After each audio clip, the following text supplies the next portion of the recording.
Hello, and good morning. Love wrestling. Welcome into the show. It is a big show today. It is a Preview-Palooza today, as we have not one, not two, not three, but four different wrestling shows to discuss this weekend happening. Two of them I really care about. The other two are on the smaller scale of things. But that is who we are. That is what we are. And that is what we're going to be talking about today. We want to welcome everybody in. Drew, you know what the fourth show is. Don't act stupid. Come on. NXT, Drew. We'll be running through the program. We have All In. Oh, we have to NXT, wait, Great American about Bash. NXT. We have Saturday night's main event, and we have Evolution. Oh, you just made Sandy a happy man. Well, we're just going to go through the card. We're not going to dive into it because I know one of us doesn't like the best wrestling. For someone who is not vibing with WWE, you would think NXT, which is the best show, would be the one you would watch. You know? Doesn't make sense. Doesn't make sense. But depending on if you find it to be the best show. Yeah, but it is. I don't even think that's objective at this point or subjective at this point. I think it's, But, I mean, to me, this weekend is built around All In, and then we have Evolution, which is going to be fabulous. The other two shows I think will be fun, but they are clearly kind of on the lower level for me. All In is really my main focus of the weekend, and then we have Evolution on Sunday, which should be a great time and a good show, and the card is looking like it's building to be something pretty strong. So I'm excited about the weekend of professional wrestling. I've been sick for a week and a half, Ophelia. Has not left yet. I got sick literally a week ago last Saturday, and it I don't know what's going on. Probably dying, but one could wish. Well, we all are at some point. One could wish. But Drew, how are we doing today, my friend? We're good.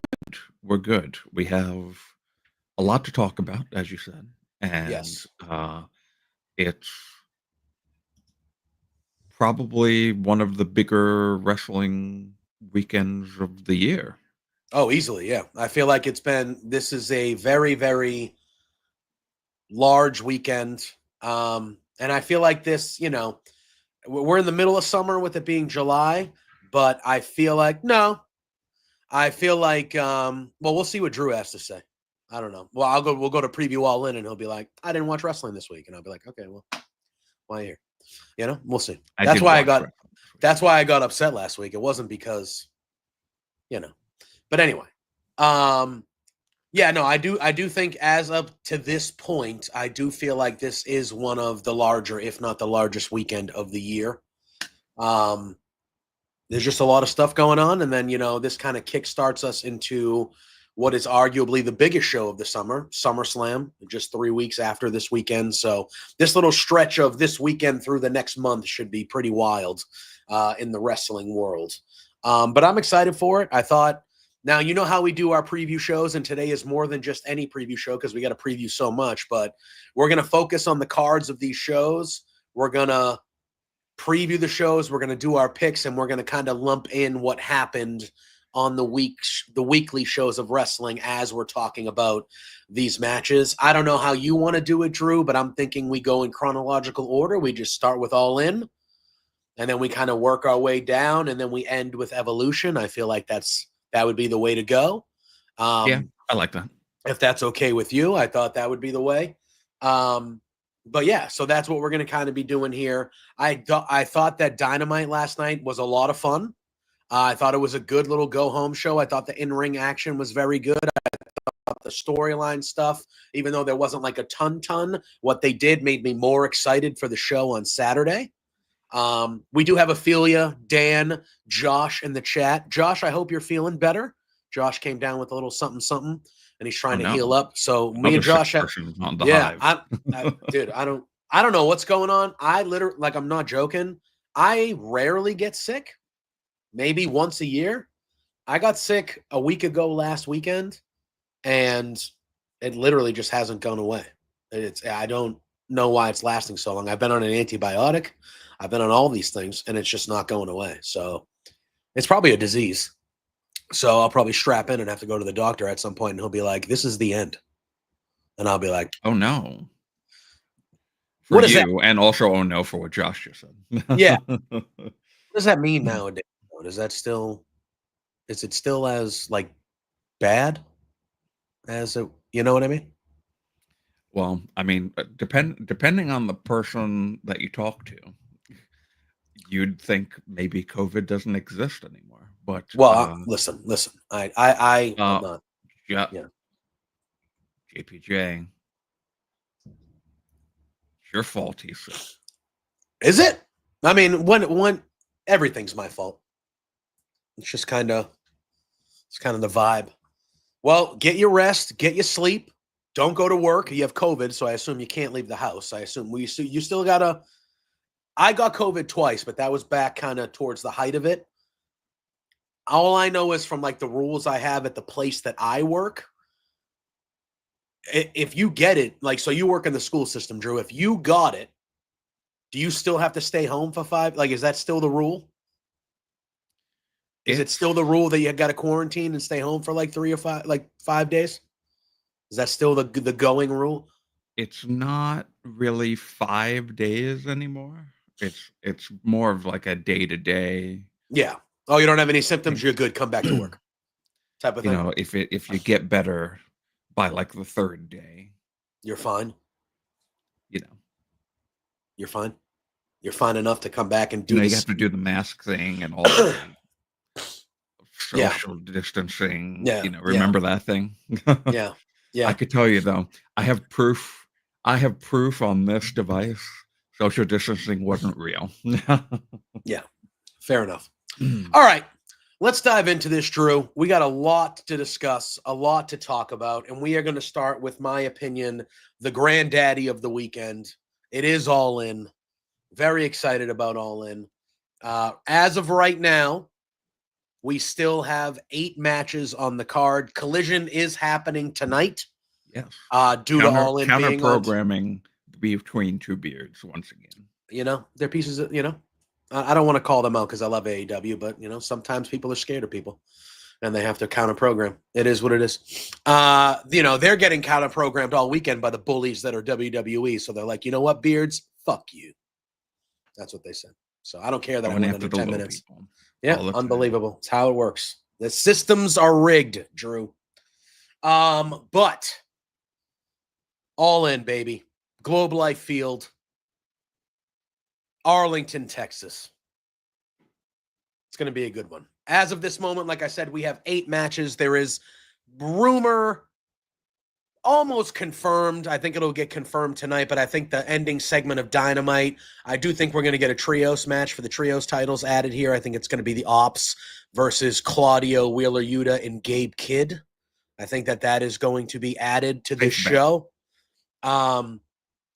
So that will be a 9th match. I would love them to add a second women's match because I feel like the gauntlet is not good enough for a second women's match. The gauntlet should be a 3rd women's match. I feel like there should be another standalone women's match on this card.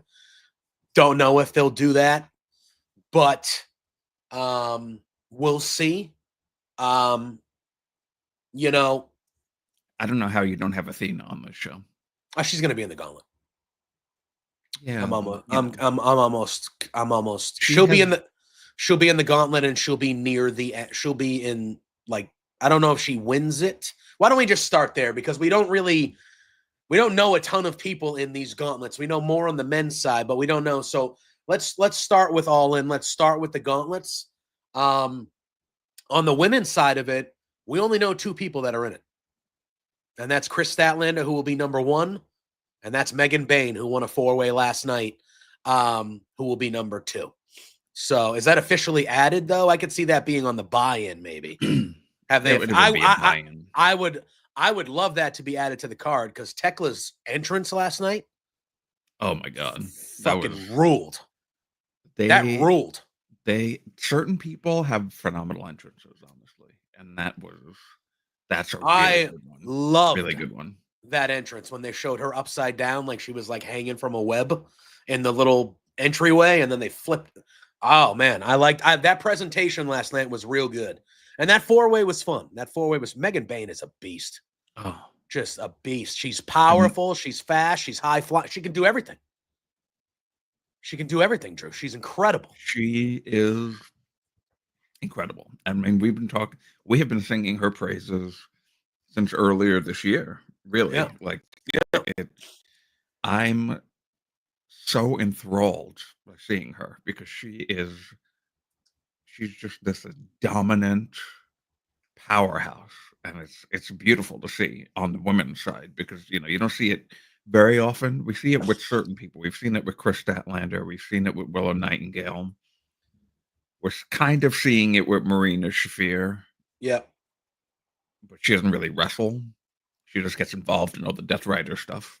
Mm-hmm. But yeah, she is a force to be reckoned with, and I'm very happy to see her on TV. Yeah, me too. And she ended up winning that 4-way last night. So she is the number 2 entrant. We know that Statlander, who was in the audience watching that match last night, will be the number 1 entrant. So really, it's a lot of speculation. My camera is flicking, and I don't know why, but it's very annoying to me. I don't know if it's coming across from you, but I can see it flickering on my side of things, and I'm like, what the hell is going on? I saw something when you touched it, but yeah, it's very weird. It's very weird. You don't pay attention to me, Drew? What the hell? Why am I here? I'm not. I'm here so everybody pays attention to me. That's why I do this. I know you're the more attractive one here, so it's obvious. Well, that might not be true. But all right. So on the men's side of it, right now we know 6 individuals that are in it. We know that Mark Briscoe is the number 1 entrant. We know that MJF is the number 2 entrant. And then as of right now, we know that Bandito, Brody King, Mystico, and Ricochet are also in the men's Casino Gauntlet Battle Royal. Before we dive in about who we think is going to win the men's Casino Battle Royal, knowing what we know, I thought that the Talkie Talk segment hold on. Before we do that, do we want to give maybe a prediction on who won the women's gauntlet? Well, I was going to go there next, because I think that we're going to. Personally, I am leaning Willow Nightingale to win. However, I do think there's a chance we could see Britt Baker return during this Casino Gauntlet. She's been in the news. She's been talked about here the last few weeks. I think I don't know if we do, because I'm not an insider. I don't know what the hell's going on with that situation, but it's clear that she's not injured. It's clear that, and she's just been in the news. They've been talking about her, all the reports about her the last 3 weeks to a month. I could see Britt Baker maybe making a return and winning the thing. But right now, if I had to pick, I think I would go with Willow Nightingale. I think Willow has earned a world championship match. She's in my opinion, the biggest just standard babyface in the whole company. She just is. Yeah. And we'll talk about the world title match on the ladies' side when we get there. But if a certain person ends up leaving with that championship, there is a built-in history with them and Willow. I could see that happening. So potentially. Yeah. I just thought maybe we were going to talk about who would win that because we were talking about the women already. Yeah, I mean, either way, we only know two people, so I feel like it's hard to. You can make ideas of who you like. I think Athena will be in it. I think, Do we think Willow. there's a debut like Ricochet last year was a debut? I could see a Dakota Kai potentially if she's available. Dakota Kai showing up, I think, would be a nice little get for AEW if she were to show up as a debut. I don't Maybe think she Shayna would. Baszler. Yeah, although there was a report that Baszler was at NXT on Tuesday working as an agent. So if that report, yeah. But a Baszler, I love Shayna Baszler. So Baszler would be awesome. I think a Dakota Kai could show up. I really do. I don't think she would win it, much like I thought. I thought Ricochet should have just won the Battle Royal last year when he showed up. I don't think Dakota Kai would need to talk win about it. the ending last year. Yeah, I don't think Dakota Kai would win it or anything like that. But yeah, I think on the women's side of it, I'm gonna go with Willow Nightingale. I think Willow's gonna win, and she's gonna get that moment, and we're gonna know that she's gonna get a future world title match. I feel like she's overdue for that. I feel like that kind of telegraphs who's going to win the women's title, though, right? Potentially, I get it. Well, and that's my problem with this is everybody that I'm thinking about could show up or win this tournament.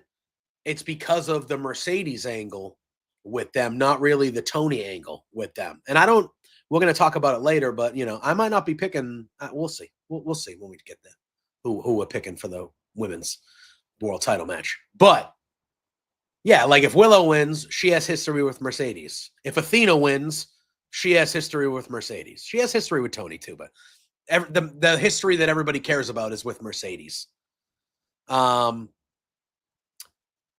I don't know. My only thing with Athena is I agree she should have just been in this match, or she should have just been fighting Mercedes one-on-one for the TBS title at this show on Saturday.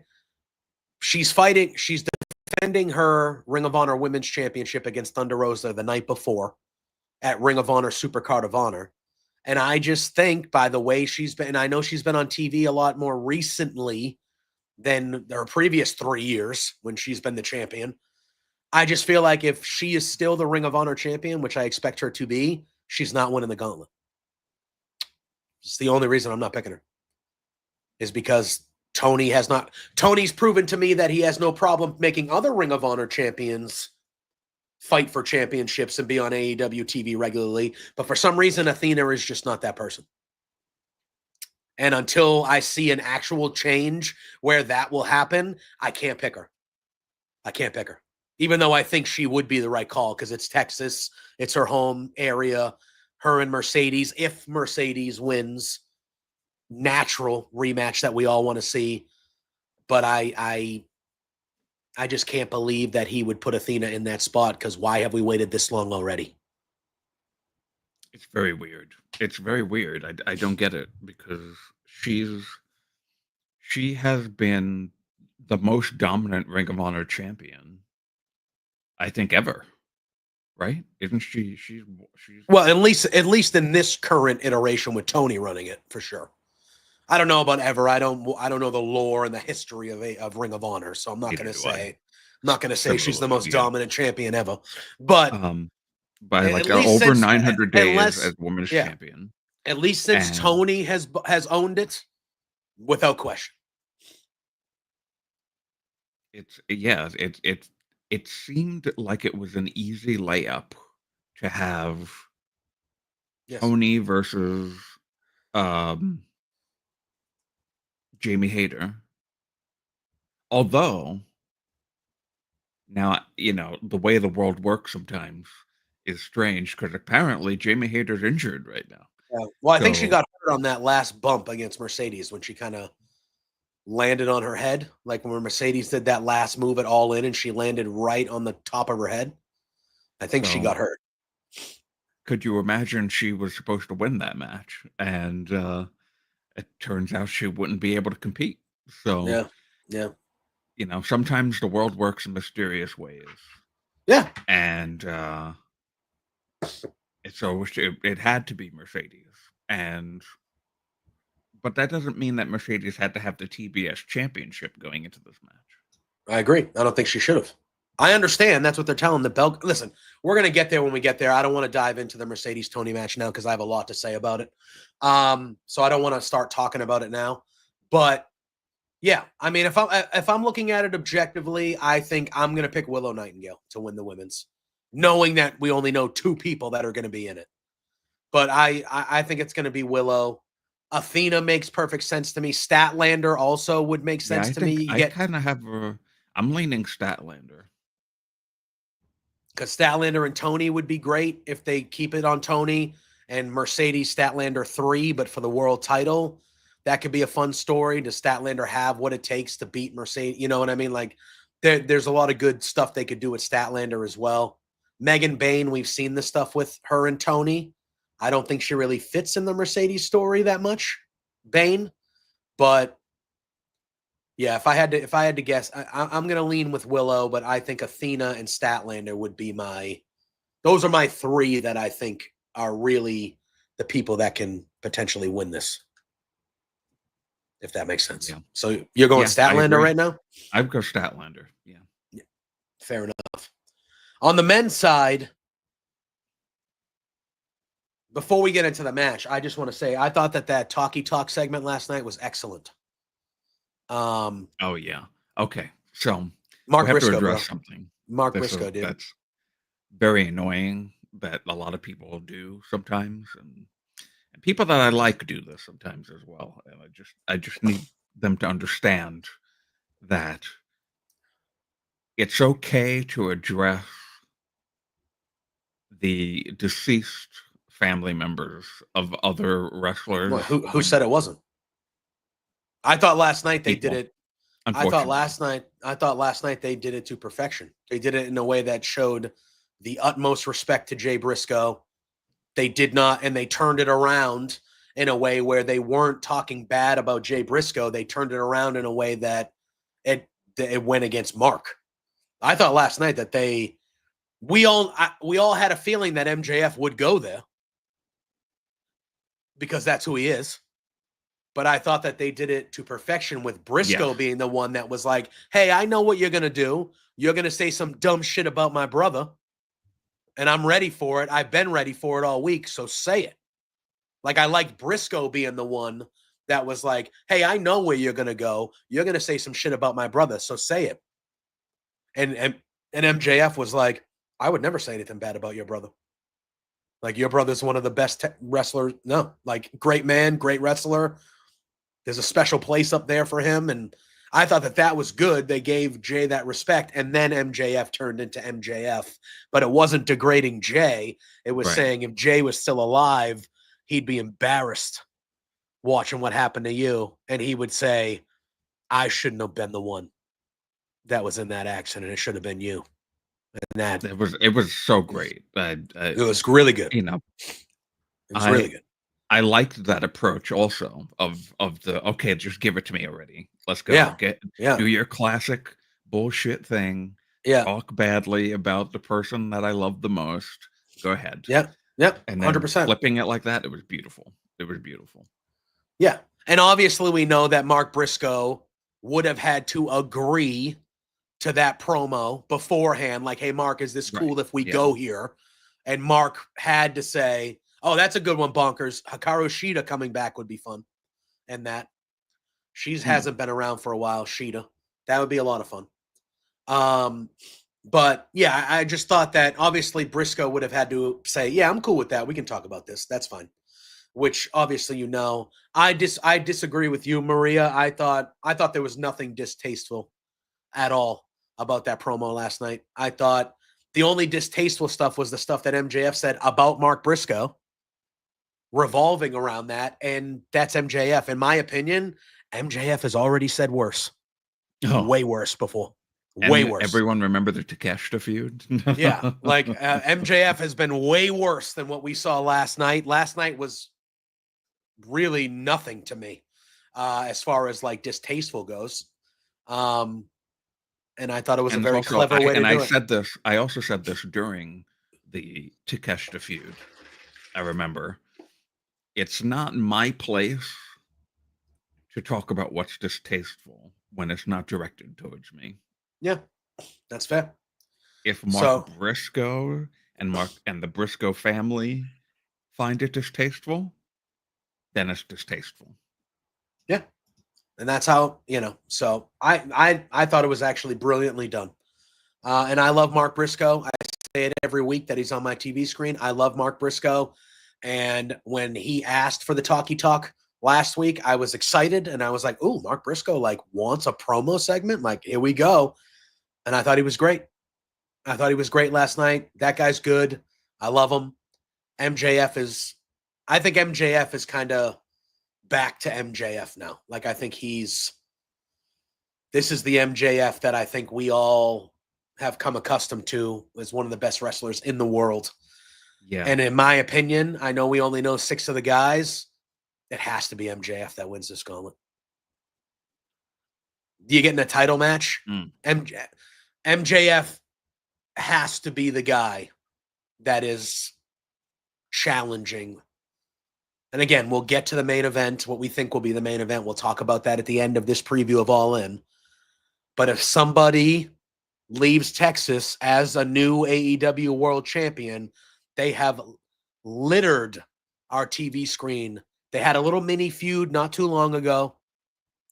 Then they've been back. They've had a couple to a handful of backstage altercations where one of them's cutting a promo, the other one walks in the frame. They've been teasing this sporadically for the last few months since they had their little mini feud. MJF being Hangman's first challenger for the title if Hangman leaves All In as the champion. That's a good piece of business to me. MJF being really the reason why Hangman kind of turned back into a babyface this year. Correct. Part of the reason. So to me, it's MJF that would win this. Again, but I don't know. Do we see Adam Copeland returning during a match like this at the biggest show of the year? Is he one of the big returns that could happen? Because I do think, I don't know who's out there for like a big debut on the men's side of things. But when we talk about returns, do we see Adam Copeland?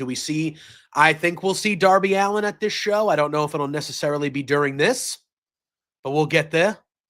But do we see a Darby Allin? Do we see a Adam Copeland make a return during this gauntlet match? Like, I expect there to be surprises in both of these gauntlets. Yeah, I feel like Eddie Kingston would be wonderful. It's another one too, if he's healthy. I feel like Adam Copeland would be the perfect one for this match. Yeah, that's what I would think. Now, if there's a debut, I literally can't think of anybody that could be a debut. Ricochet got a huge debut last year. Yeah. Jay White returning, that would be another good one. If Jay White was cleared, that would be another terrific entrant. What about Bishop Dyer? What about Baron Corbin? Is he signed with the MLW or something? Yeah, but I think MLW guys can do, can't they? Are they like stuck in MLW? They can't do other. Well, actually, MJF did make an appearance in MLW recently. Yeah. What about like a good what do you think? Again, I don't think he shows up and wins, but that'd be a good name if Bishop Dyer, Baron Corbin showed up and it was like, oh shit. All right, cool.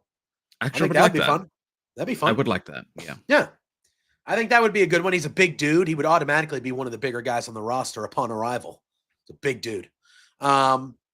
I think that could be a lot of fun. He's really the only one that I can think about when it comes to like a debut. Like, I don't think Braun Strowman. I'm trying to think of like who was. I don't think Braun Strowman's showing up. Cedric Alexander showed up in TNA, so I don't know if he'll be I don't think he'll be making his way over there. Trying to think, like Baron Corbin to me feels like a big name that everybody would know and recognize. Obviously, he'd be Bishop Dyer. He wouldn't be Baron Corbin. But you know what I mean. Yeah. He'd be somebody that came out and everyone would be like, oh, yeah, all right. Yeah, we know this guy. I'm finding it hard to actually remember many of the men who have been released within the last few releases in WWE. Yeah. So I know the only two that I know are, or that I remember off the top of my head, are Braun Strowman and Baron Corbin. Those are the two that I'm like, oh yeah. But I think that could Or be at fun. least But I guess of like noteworthy. You Yeah. know, that would be like a noteworthy Keith Lee would be good. Keith Lee openly himself said that he's healthy. When responding to a couple fans on Twitter in the Isn't last he few also weeks. from Texas? That might be true. I'm not going to comment because I'm not 100% true. I'm not 100% confident in that, but I think that might be true. However, Keith Lee would be excellent. I think Keith Lee would be tremendous if he were to come back. Yeah, I don't know. But either way, I think MJF is winning this. I think MJF is winning this, Drew. Are you looking it up? He is from Texas. Yeah. So again, that seems to me like the Keith Lee situation is another one of those weird ones with Tony. It feels like we're getting to that area because now you have Keith Lee on social media saying, you know, somebody was just like, "Oh, I miss Keith Lee. I hope he's healthy and doing well." And Keith Lee responded, this is not verbatim, but Keith Lee responded and was basically like, "Oh, I am healthy. I've been healthy. It's not a matter of health. It's a matter of, you know, when they want to use me." So it feels like we could be getting to another one of those Tony scenarios where he's just keeping somebody on the bench kind of thing. Hopefully not. I think Keith Lee is very valuable and way more valuable to be sitting around. But we saw him do it. Yeah, we saw him do it with Miro. We're watching him do it with Britt Baker. We've seen him do it with Ray. I mean, we've seen him do it. Just for Ricky, for some reason, he hits a crossroads with these people, and instead of working it out, it's just okay. Well, you sit over there till your contract's out. So hopefully that's not the case here, but we'll see. But that's at least where I stand. He had expressed. I mean, so he was shown at a Hall of Fame thing for WWE, but yeah, it's almost like his longtime girlfriend works there. It's crazy. Life. Are they married? Are they officially married? Yeah, they're officially married. Okay. Yes. Good. All right. So it's almost like his wife works there. So Mia Yim, for those who may not. Yes. But it's, you know, are you not allowed to go to things with your significant other if you work in a different company?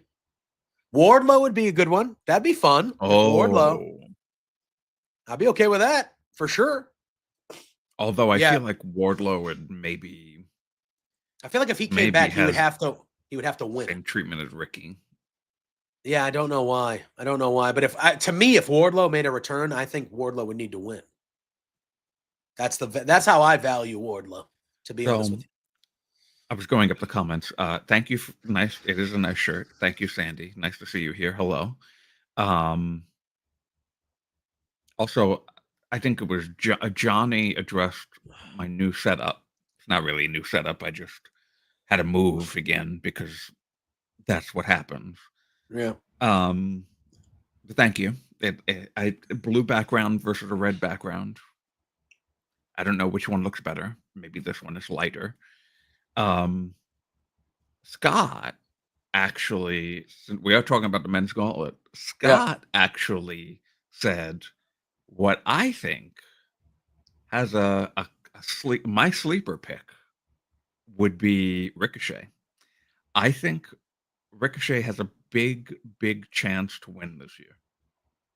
That's fair. He's aligned himself. You know, he's been looking for a group this last couple months, and he looks like he aligned himself with the Gates of Agony are now his kind of henchmen.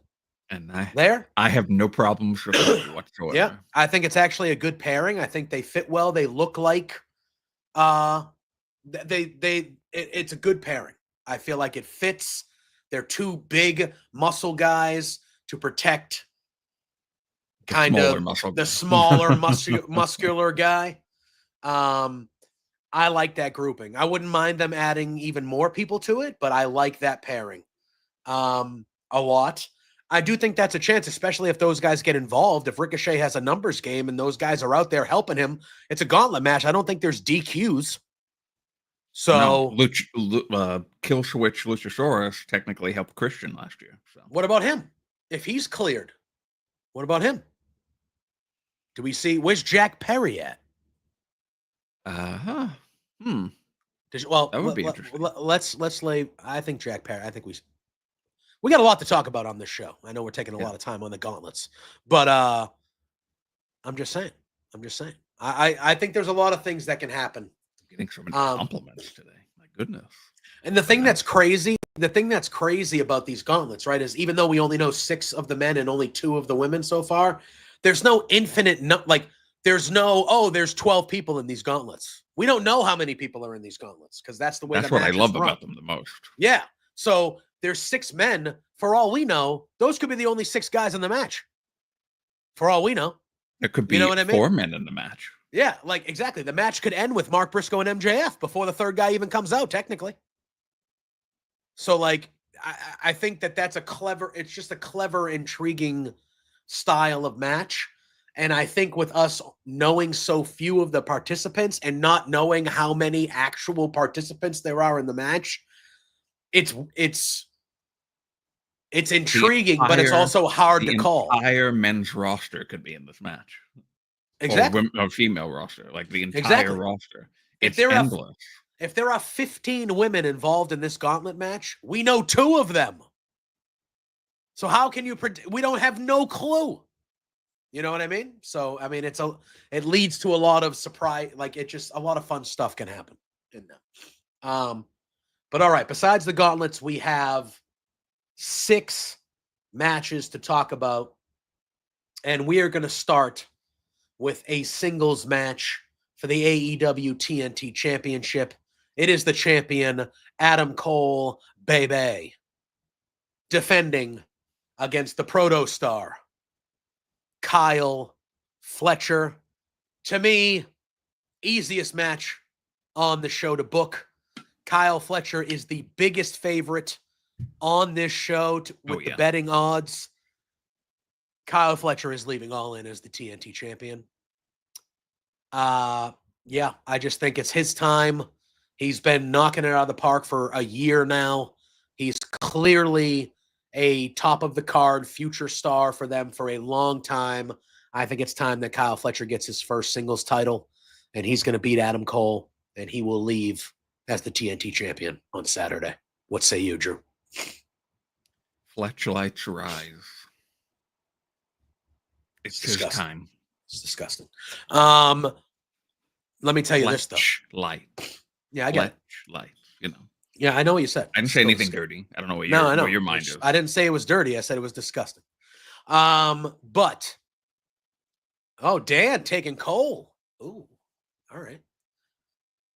Listen, I thought now on this show, after this show at All In, we are going to have one less title on the men's side of things because we are taking 2 belts and making them 1. Okay? So we're going to have one, as far as number of titles go, we are going to have 1 less on the men's side.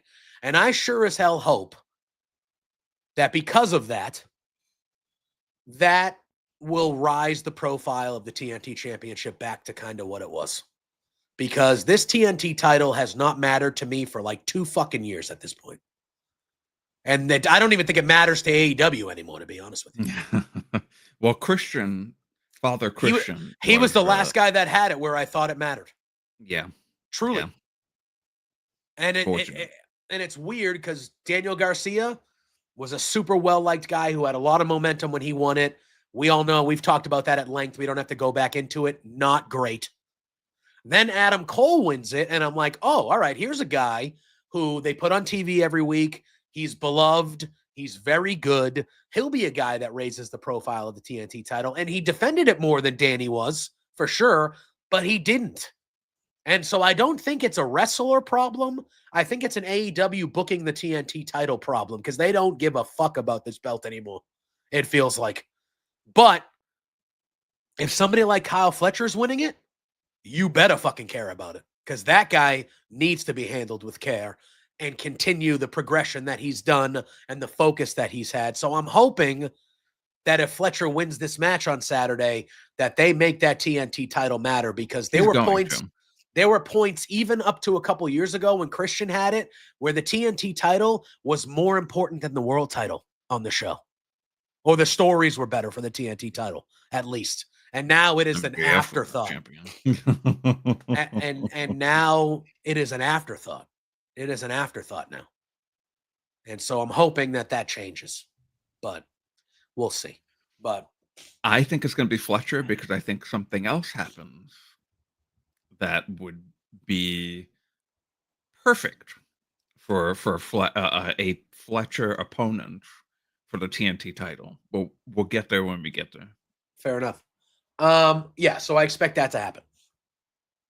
All right, let's move on over. Now we have ourselves a 3-way tag team match. Well, first and foremost, last night on Dynamite, Fletcher was involved in a tag team match. It was him and Takeshita against Bandito and Brody King. Against Bandito and Brody King. And that match fucking humped. Yeah. Brody King is my king. I fucking love that man. I love that man. And I would love him to win the gauntlet. I really would. He's not going to, clearly. But I would love him to. But that sequence in that match where they all did the dives and then Brody King was the last one that did it, I did. Lost my shit. He just comes out and the whole arena's barking now. The whole arena's barking. He's got the vest, the tattoos, the chain, the ski mask. I'm like, this guy is the best guy. Like, he's fucking rules. Why does he lose all the time? Damn it. But Takeshita is challenging First of all, also, you know who else rules? Fucking Bandito. Everybody in that match ruled. All 4 of those guys ruled. But Takeshita getting the clean victory over Bandito. He's challenging Bandito for the Ring of Honor World Championship tomorrow night at Supercard of Honor. I actually think Takeshia's going to win that and leave as the Ring of Honor champion, personally. But, yeah, that was a great tag match on the show last night. I wanted to say that because obviously we were talking about Fletcher. But we do have a 3-way tag team match, Drew, at All In for the tag team championships. It is the Hurt Syndicate defending against Jet Speed and the Patriarchy, Christian Cage and Nick Wayne. And let me tell you, Drew, before last night, I was like, oh, Hurt Syndicate retaining all day. Still leaning that way a little bit. But I was like, oh, the Hurt Syndicate are retaining all day. After last night, and after really what they've done with Jet Speed these last 2 weeks, I think Jet Speed could win. Ooh. I think Jet Speed could win. Last week I did say, I remember I said last week, out of all of the teams that Hurt Syndicate have been up against since winning the titles, Jet Speed, the way they've been built, really do look like their toughest challengers so far. Yeah. Well, Johnny brings up a good point. He says, we saw a backstage promo at some point on Dynamite last night, and Stokely was yelling at how it was a disgrace and a disrespect that FTR wasn't added to that match. Could we see this become a 4-way on Collision tonight with maybe an FTR added in? They are teaming with the Patriarchy tonight. That's true. Yeah. Who are involved in this match. I could see that happening. That would obviously change our picks if that were to happen. But I will say, I thought the last couple weeks, they have really done a good job with Jet Speed. I thought last week them getting the shit kicked out of them repeatedly, but not staying down and showing that heart. I thought that was really good. And then I thought last night, we have a backstage segment where before the talkie talk where MJF's like, oh, I'm not nervous about anything. I got my boys here and blah, blah, blah. They go into the locker room. And there's a note on the whiteboard from Jet Speed, and it's from Kevin Knight. And he says, "Hey, Shelton, since I pinned you on Collision and stole a victory, we decided we'd steal your belts too." Mm-hmm. And Jet Speed kind of one-upped the Hurt Syndicate. And then during the end of the Talkie Talk segment, there was some physicality with Mark Briscoe and MJF. Hurt Syndicate comes down. They're clearly pissed off. It looks like they're going to do the numbers game with Briscoe, and Jet Speed with the titles attack them from behind. And then we see the Patriarchy come out, and they help Jet Speed, and they're all taking out the Hurt Syndicate. They give 3 concertos to Bobby Lashley's knee. They lay out Shelton, and for the first time, really, since the Hurt Syndicate has even been in AEW, they were left to waste. They were both laid out, didn't look good. MVP got beat down in it too. They included him, which I agree with Scott. I liked that they did. Mm-hmm. This was the first time that we have seen the Hurt Syndicate look this way. And I thought the last couple weeks they've done a really good job of adding some intrigue where it's not just another, Hurt Syndicate is definitely, they probably will. But Hurt Syndicate is definitely winning this match at a pay-per-view. This feels like they have a legitimate chance to lose these titles, to me. I thought it's been a really, really good job. I do think that they are going to lose the titles. And would be interesting if MJF does end up winning the gauntlet. And then the Hurt Syndicate lose the tag titles. That dynamic there might be interesting, especially with Bobby Lashley. 100%. 100%. Also, I definitely think that FTR are going to get added to this. If they do, though, I would pick them. I wouldn't, actually. I do think if there's any team, and as much as I would love Jet Speed to win, you picking the Patriarchy, dude? I'm picking the Patriarchy. Really? I think that this is going to be the end of the Patriarchy.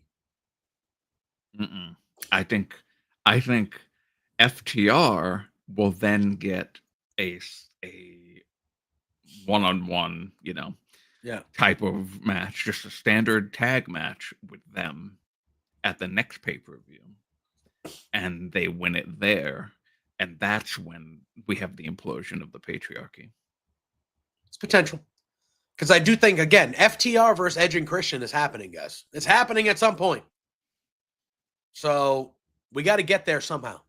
Remember, we have All In, we have Forbidden Door, and we have All Out. All Out. All Out is in Toronto, so you would really want Edge and Christian. For me, you would want them versus FTR at All Out in Toronto. That would be what you want, right? This is my lineup for the summer. Okay, you get the All In. Patriarchy win the tag titles. At Forbidden Door. But that's not a Forbidden Door match, though. That wouldn't happen there. Because every match at Forbidden Door is AEW and somebody else. It's not. They don't do. Is it every match? I'm almost positive they rarely do AEW versus AEW. Wasn't Swerve and Will at a Forbidden Door? Yeah, but Will wasn't in AEW at that point, technically. No, Will. It was Will versus. Was that at all? I don't know. For me, I thought Forbidden Door, really, it's very rare that it's AEW versus AEW. At least from what I recall. They might do a match or two on the show, maybe. So that could be one of them, I guess. But I thought Forbidden Door is really AEW guys versus guys outside the AEW roster. Maybe. Well, I mean, I would set it as Patriarchy wins at All In. FTR wins at All Out, at Forbidden Door, and at All Out. So what happened at Forbidden Door is Nick Wayne and Kip Sabian take out Christian, official implosion of the Patriarchy.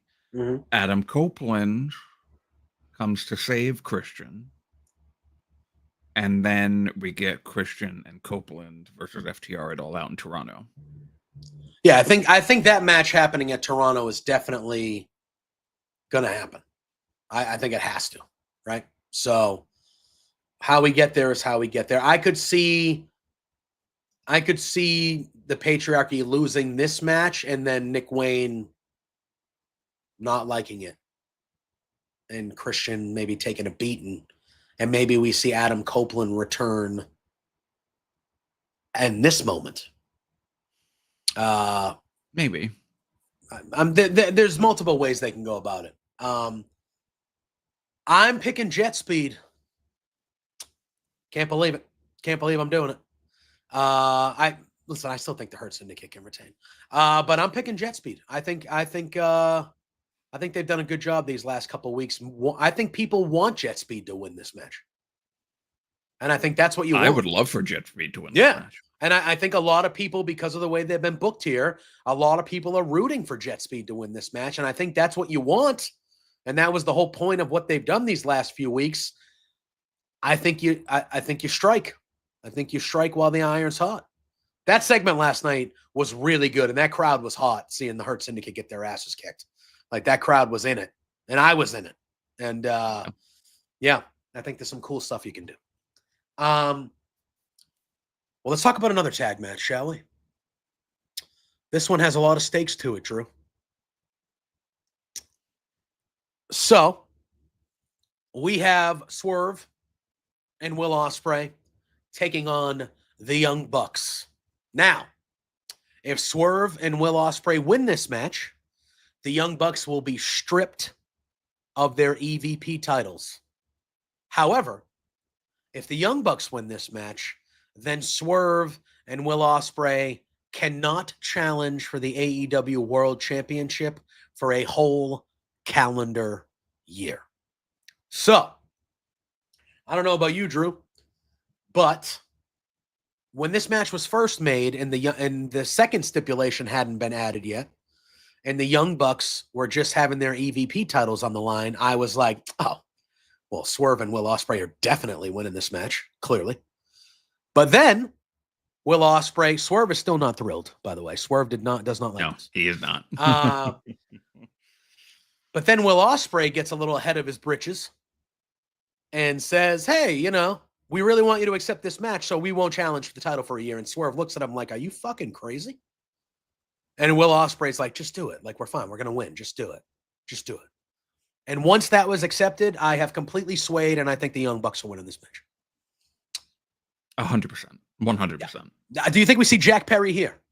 I do, actually. Yes, that's where I think it's going to. Yeah. I think that somebody is going to help the Young Bucks win this match, and I think it would be Jack Perry. It's been a while, Jack.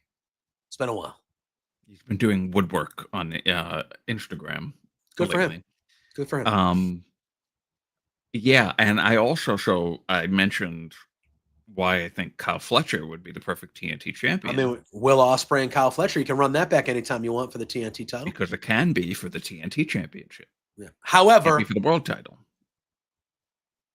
If the Young Bucks win this match, Swerve is going to have issue with Will. Yeah. But then last week, remember, we talked about maybe they would go for the tag titles together. They could. At some point. They could. And also the TNT championship. Mm-hmm. But that's going to they need to lose, because what a bold booking decision to have your two top stars not be able to challenge for the world title for a whole year. Yeah, but I also think we're getting a new championship on this show. I think the AEW Unified Champion is going to be considered like almost a second world title-esque level of belt. So I think one of these guys going after that. To me, if the Bucks win this match, because next year All In is back in London, and it's back in August. That is over a calendar year. So this tells me that this gives you 1 year to book Will Ospreay finally winning the AEW World title at All In London next year. That's what this is for. That to me is one of the main. That would be the main goal. It's servicing multiple stories. Yes, because You need the EV. They still need to be the EVPs. They're not done yet with that stuff, and I'm actually very entertained by what they do. Yeah. So I don't want them to be stripped of the EVP titles yet. Yeah. You have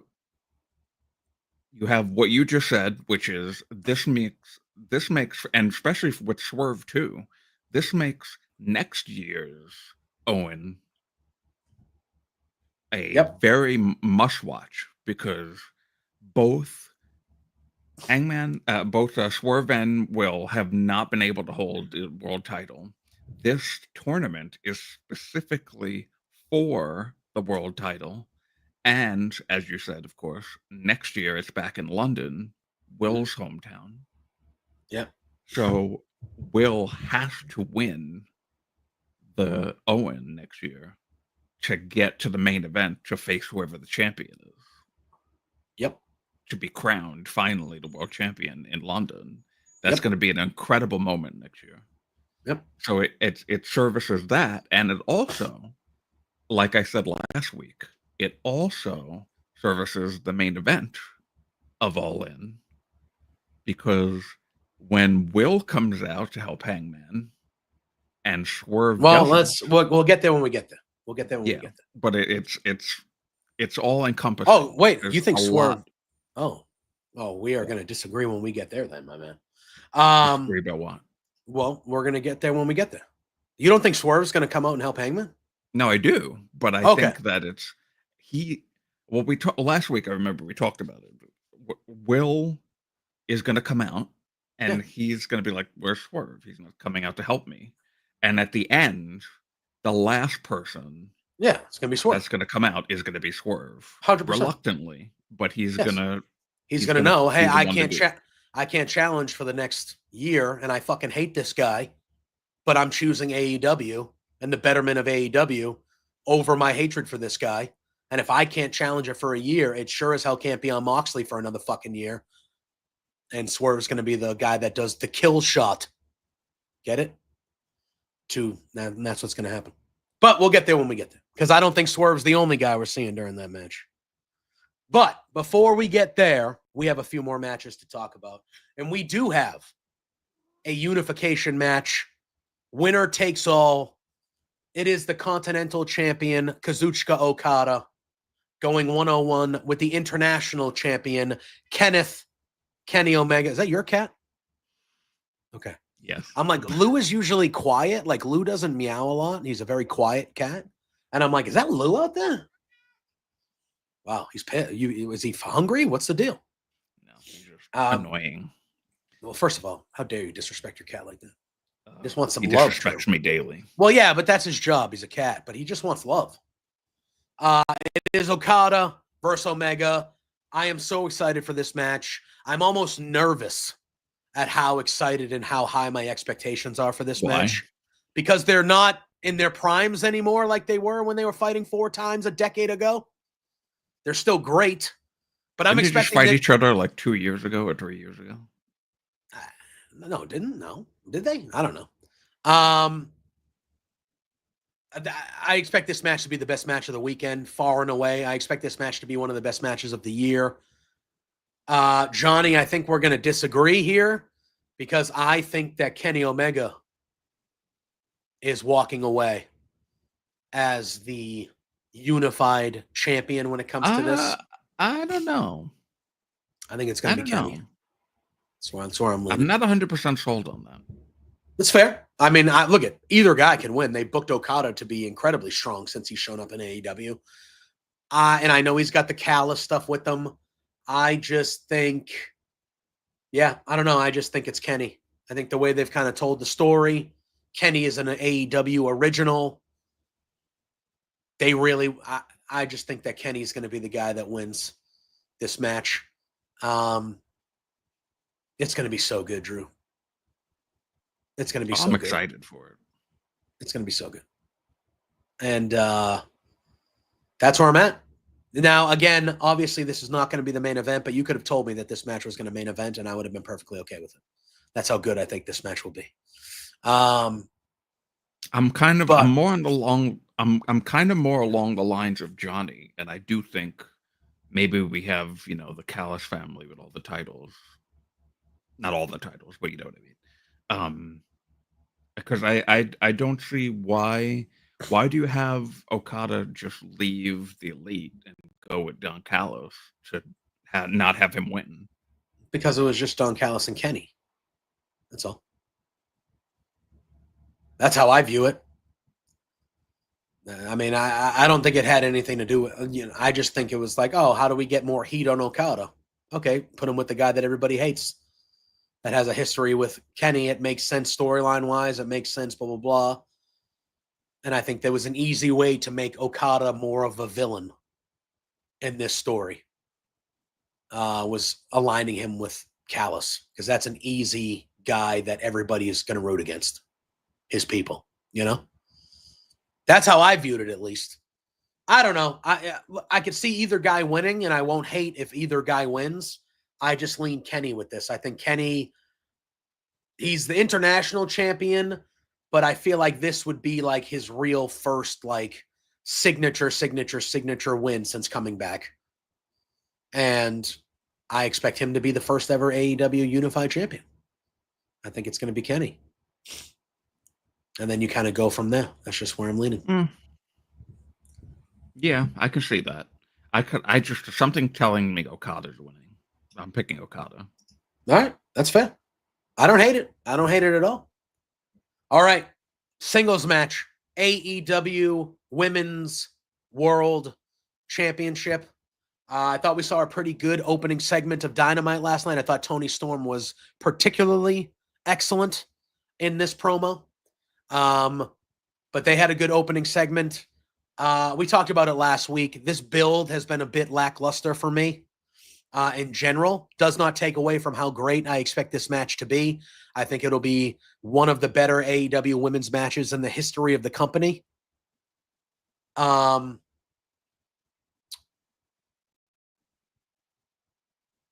I'm picking Timeless Toni Storm. And I'm picking her because I think this is the start of the downfall of Mercedes. Mercedes has been talking about, that title is my legacy. I need that title for my legacy. And I thought that on that promo last night in particular, Toni had one line that really I thought was a great line, where she looked at Mercedes and she said, you talk to me as if I'm the underdog. That's how you talk to me. Like I'm the underdog, when I've been the best person on this women's roster for 2 years. And I'm the champion. I've been the champion 4 times. And you talk about this match and you talk about me like it's going to be a shock if I beat you, like I am the underdog. And I think Mercedes is looking at Toni and saying, hey, you're the same Toni Storm that when we were at the other place. You're that Toni that I remember. And Toni Storm in that promo last night said, this is where I found myself here. And I think I think Mercedes is kind of taking Toni for lightly, if that makes sense. And I feel like there's a very cool story you could tell, that this is the biggest show.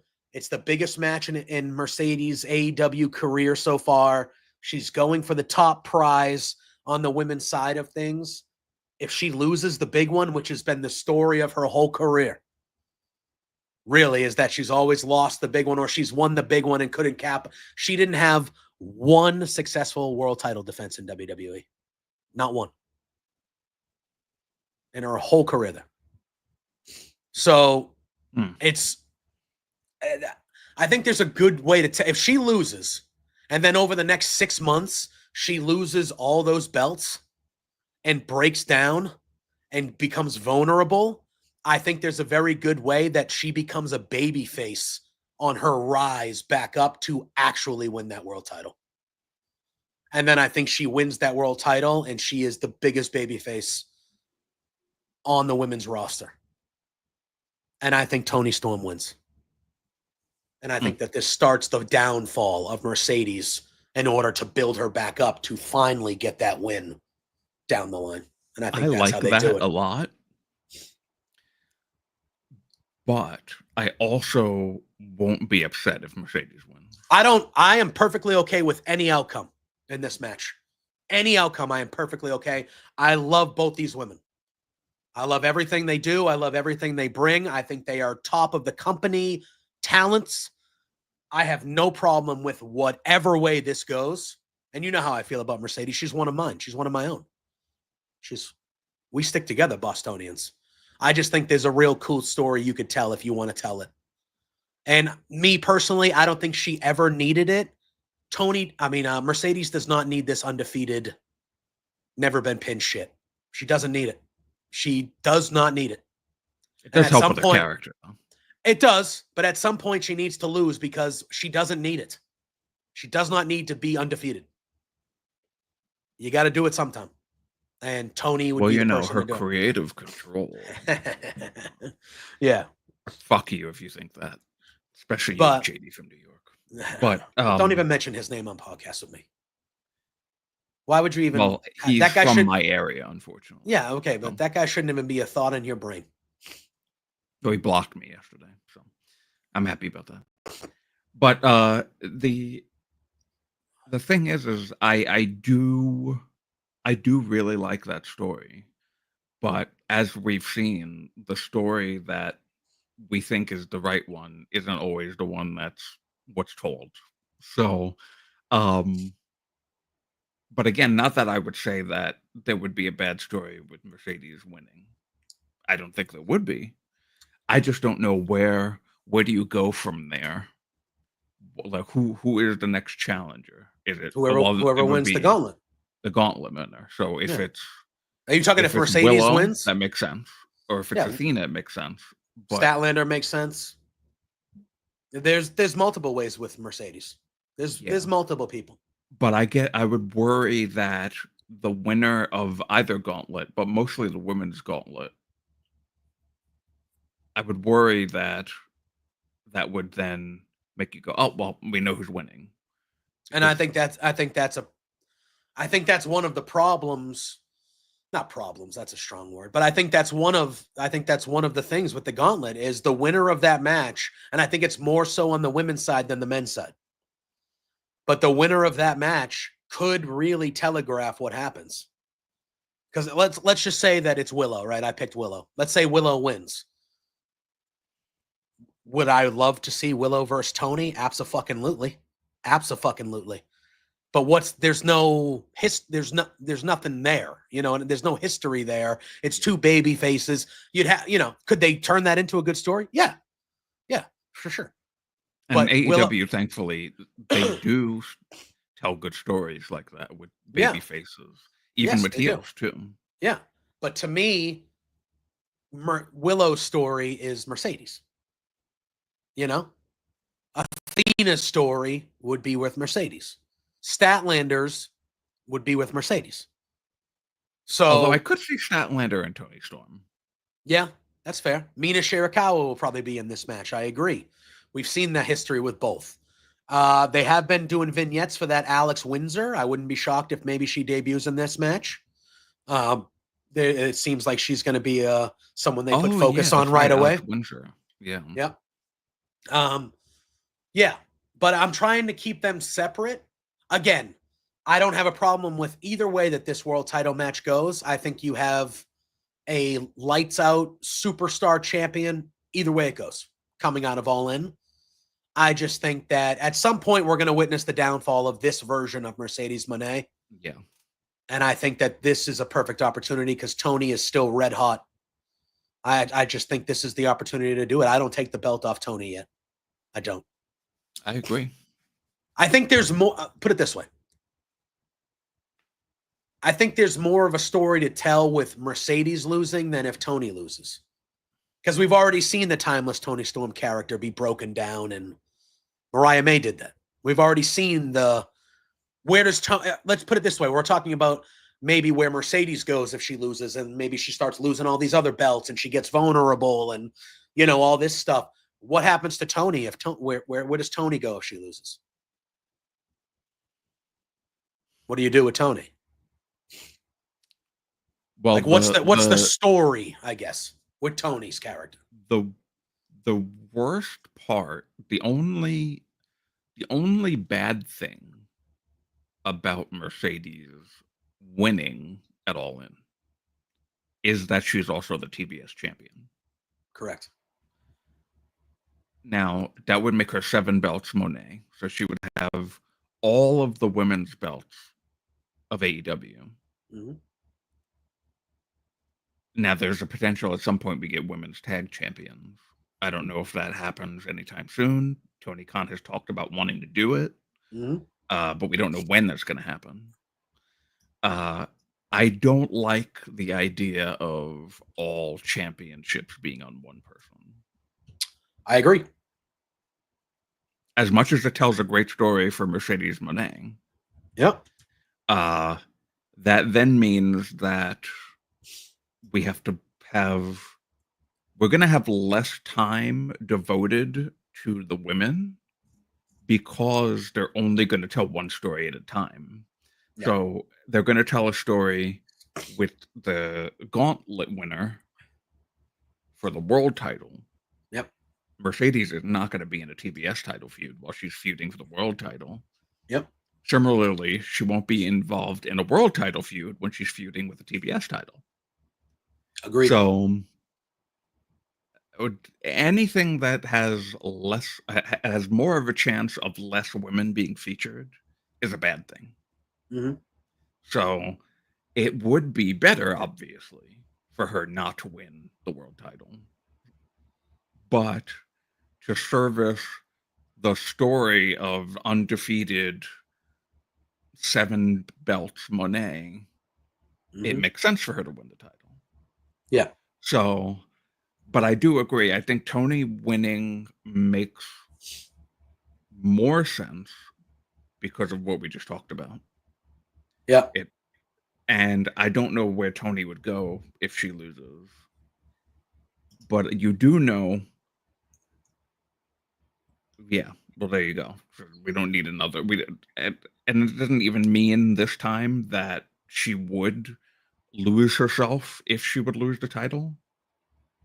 But I don't know what you do with Toni Storm if she loses the title right now, at least. Yeah. That's where I'm at. So I'm picking Tony. It might not be the popular decision because Mercedes has so much momentum and she's a 6, really has 5 belts. The Owen, yes, but you know what I mean. But she's got 6 belts. She's on. Yeah, I don't know why Hangman had to give his back, but well, he didn't. He didn't have to. He decided to. He said, "This isn't. I won't be defending this." So, and he chose. It's in a Mercedes character. It is nice to see it though, because it is a very nice belt. It is a very nice belt. It is a really nice belt. But I'm picking Tony. I don't know if you're like officially siding with Tony as well, but I'm picking Tony. I'm gonna pick Tony. Yeah. And then we are at our main event, or what we assume will be the main event. As of last week, it was just a normal one-on-one match, but now it is Texas Death. And it is Hangman Adam Page challenging the champion, Jon Moxley. We saw these 2 individuals involved in the 8-man main event of last night's Dynamite. And we saw the baby faces actually stand tall at the end of it, running off the Death Riders and stuff like that. I thought it was a good little 8-man, and then the stuff afterwards was pretty good. Listen, man. I think that this is the AEW version of WrestleMania 40 Night 2, Avengers Assemble. I think we're seeing everybody. All the Death Riders will be present. Gabe Kidd will be present. I think we're going to see Bryan Danielson during this. I think we're going to see Darby Allin during this. If he's healthy, I think there's potential to see Eddie Kingston during this. Orange Cassidy, too. Well, I think Orange Cassidy might be really, really hurt. Is he really, really hurt? I feel like he had a long form injury. I thought. I don't remember what the injury But if he's healthy, yes. I expect Ospreay. And then at the end, like we talked about a little while ago, I expect Swerve to be the last guy that puts Hangman over the top. It's got to be Hangman, man. That has to be. I think AEW has been on a really good run this whole year, despite of some of the Death Rider stuff that we saw at the beginning of the year that fans were not too keen on. I think if they were to do it again in this circumstance, I think we could be looking at irreparable damage. Irreparable damage. That's how I feel. It's the biggest show of the year. You're going to have 22,000 people there, especially on a weekend where WWE decided to be bullies and added to make it basically their big weekend too. You gotta have. I just think Hangman winning. Yeah, that's what I thought. Yeah, Orange Cassidy has a torn pec. I thought it was a major thing for Cassidy, but I just feel like the moment, the weekend, the event, the amount of people that are going to be there, it's their largest gate in the history of the United States for them. They have to do it. They have to do it. They have to. Hangman's the guy, man. Last week I expressed my fear of what could potentially happen. Yeah.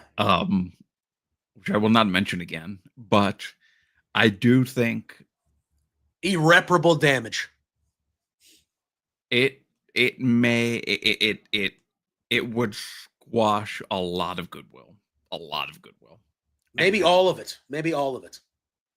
Not all. For some. Because there's the little defenders out there that will, they'll still be ride or die with the company. Yeah, I mean, it will be extremely difficult for me to watch AEW if Hangman doesn't win. It will be extremely difficult because I said this earlier. I don't remember if it was a Dynasty or at some point, and maybe it was a pay-per-view, a post show that we did or whatever. I don't know how I'm going to react if Moxley retains it all. I still don't know, really. I just know that I will lose my shit. But I don't know if in losing my shit, I will rage quit. I don't know yet. I think it would depend on how it happens. If it happens the way I said last week, honestly, I think that would probably be the best thing that they could do if Moxley was going to retain. Mm-hmm. If Darby Allin came back and actually helped Moxley retain because of the blowback of the idea that he could potentially be the one to do it at Wrestle Dream, that's like the only way that I can see Moxley retaining and it not squandering all the goodwill with me, at least. They probably still will with a lot of people. But for me, I'll be like, okay, I kind of predicted this and it actually works with the story. So, I mean, I agree.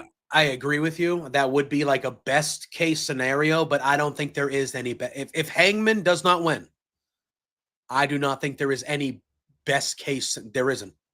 I think it is damage. Yeah. I think it is irreparable damage to the company. I really do. Hangman is he's the main character. He's the guy. Everybody loves Hangman. He's the guy. The momentum he has. Texas Death is Hangman's match. That is his match. It's in Texas. No, this is it. This is it. This is what you've been building to. It's your WrestleMania. This is it. This is it. I didn't care about this as much as you have through the longevity of this, but we haven't seen the AEW World title since last October. We are approaching a year without physically seeing the belt. It's your biggest show. It's your WrestleMania. It's your largest gate ever in the U.S. You have to. You have to. And I just think, again, I will still be watching the show regardless next week. But I think that there are a lot of fans that are, look at, attendance is up weekly for Dynamite. Ratings are, like, they have momentum. They have good stuff. I actually think WWE doing some of the things they're doing is helping AEW as well. Because Yes, WWE is looking like the corporate bully building these weekends around. Not like they are. Yeah, exactly. So I think AEW, and I feel like Tony is feeling it when he's asked these questions at the pressers or on the media calls. The vibes are high. The vibes are high in AEW. And I think Tony's feeling comfortable. He knows they're doing good shit. He knows he's feeling good. The roster's feeling good. The fan base is feeling good. The vibes are high with AEW right now. MJF also had an interview this week where he was like praising Tony. Yes. For, you know, not bringing in every single WWE person who just got released and focusing on who really. I mean, it sounds tribalistic to say, but I understand it though, and also like who really deserves to be there. Yeah. Like, you should want to be there for the betterment of AEW as the second major American wrestling company, and not just coast on a paycheck and go back to WWE after. Yeah. Yeah. I agree with him on that. Yeah, 100%. And the locker room being at its highest right now, with morale, with dedication and drive to push AEW into the future. You are taking major steps back if you do not put this title on Hangman. Yeah, I know. You are taking really major steps back. It has to be. Yeah. It has to be. Oh, man. Yeah, I just, and again, this is not, I'm vibing with the Death Riders way more now than I have ever. Like, I'm more in on them now than I ever have. This is, you know, this is the end of the story. This is the end of the story to me, and it's with Hangman doing it. And I just, once you made that decision to go the Hangman route because of the momentum and things like that, this is the story. And I think it would be a grave mistake. I think. And I kept my words when we were talking about the Swerve stuff in April with Dynasty. I felt like they should have done it there, but I didn't think it would be a grave mistake. I thought it was a bad decision in the moment. But it was bonkers. It was. But how long can you wait, man? How long can you wait? We're at it now. We're at it now. It's not Darby's story to finish anymore. This is Hangman's story to finish. Hangman represents AEW. He is Mr. AEW. And that type of guy needs to be the guy that saves AEW from the Death Riders. And I think if you have the triumphant of Ospreay, Swerve, and Hangman that they've kind of been building, even though two of those guys don't like each other, that's the triangle that they built last night to go. Also, so, you know, Swerve destroys the Founding Fathers limo, which is an awesome moment. Yeah. And then Swerve comes out afterwards, after the Death Riders and the Bucks and everybody have been chased out of the arena. And it's very clear, you could see it. They're showing it to you in complete black and white. It's right there. You got Swerve and Will almost they were embracing, really. Yep. They're fully 100% on the same page. Yep. Even though he's not 100% happy about the stipulation for the tag match. Yep. And Swerve is looking to the ring, and the camera goes to the ring, and Hangman is looking at Swerve, and he's got a mean mug on. Yep. And still has a mean mug on. And that mean mug is gonna tell the story on Saturday. Yep. Agreed. So I think that's where we're at. When it comes to All In. I think it's going to be a great show. I think there are going to be multiple matches of the weekend type things. And I expect that main event to be special, like a special moment in AEW history that we'll be talking about for a long time. And I think it'll culminate in Hangman Adam Page winning that belt again and being that guy. Us finally seeing that belt again over his head. Yeah, potentially. I think it'll happen. Obviously, during All In, WWE has decided to make the decision that they were going to screw over their NXT talent and have less people watch them because they're going at the same time as All In. Complete disservice. We're not going to go into detail about this, but it's a pretty solid card for NXT Great American Bash. We have 5 matches happening on the show. We have Javon Evans going one-on-one with Jasper Troy. Jasper Troy is the fella that won the first season of LFG.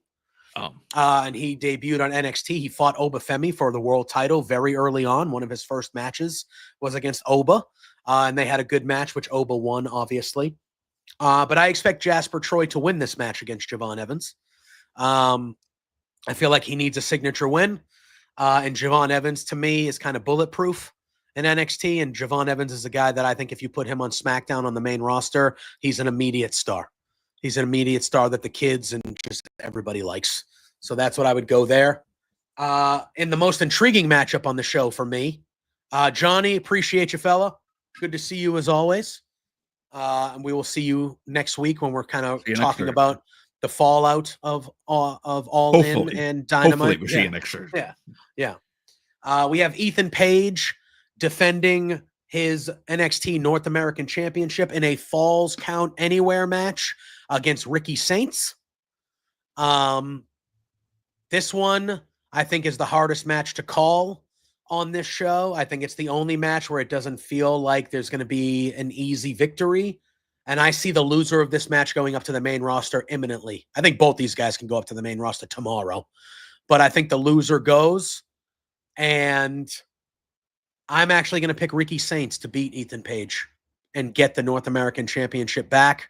And then I expect Ethan Page to head up to the main roster. I would love him to join Seth Rollins' group. I think that would make sense. That you can win me over. I think the loser of this match probably goes up with Rollins. I know both these guys have been rumored and names that have been thrown around to join the Rollins group. I feel like the loser of this match will join the Rollins group when we see them next. Makes more sense for it to be Ricky. I would agree, but I think both of them actually fit. We then have the Women's North American Championship being defended. It is Sol Ruca, who will have Zarya in tow, going up against Izzy Dame, who will have her new friend, her new partner, Tatum Paxley, with her, as Tatum Paxley is now buddy-buddy, and it feels like she is in the culling now with that group, which is, a choice. But I think Sol Ruca will win. I think that this is one of the easy choices of the night. Then we have a big tag team match. We have Jordan Grace.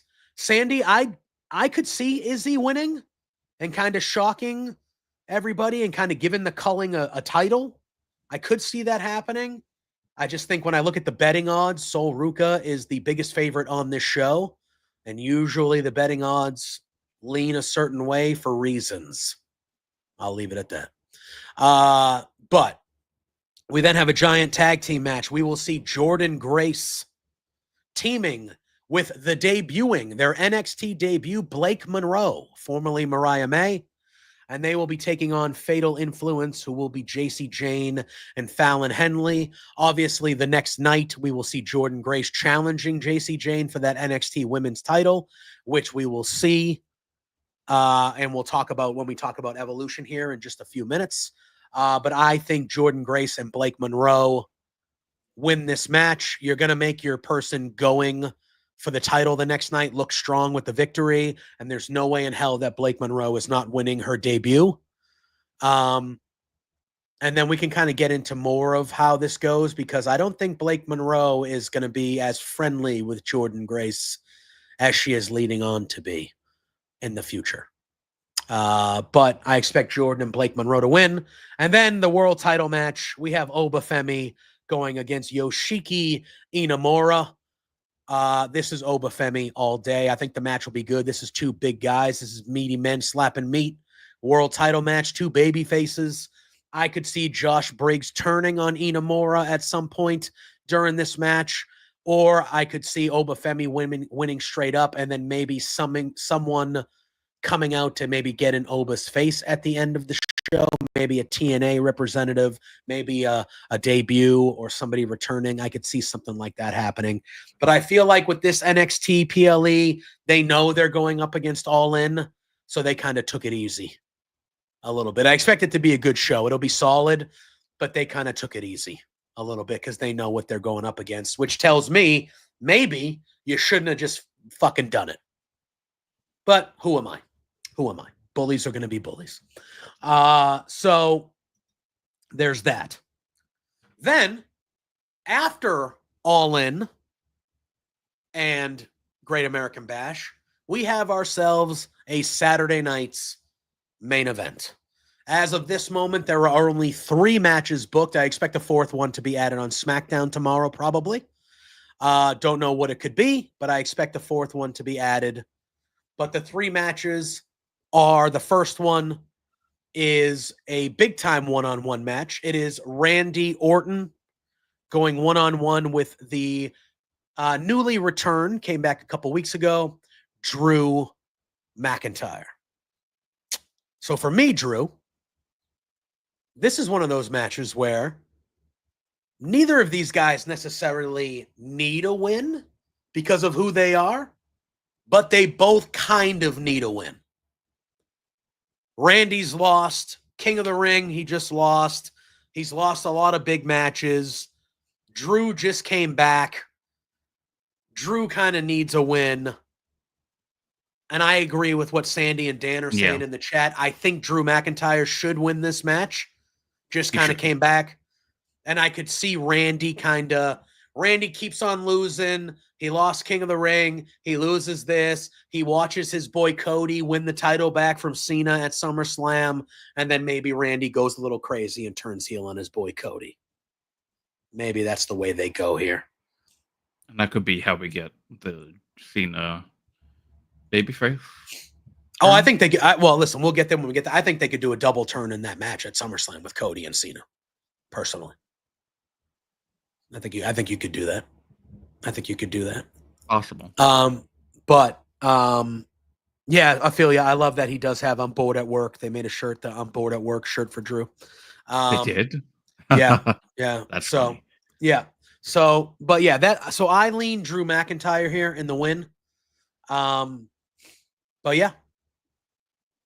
Then we have LA Knight going one-on-one with Seth Rollins. I think Roman Reigns is coming back. I think Roman Reigns is coming back on this Saturday night's main event. I think that is going to be.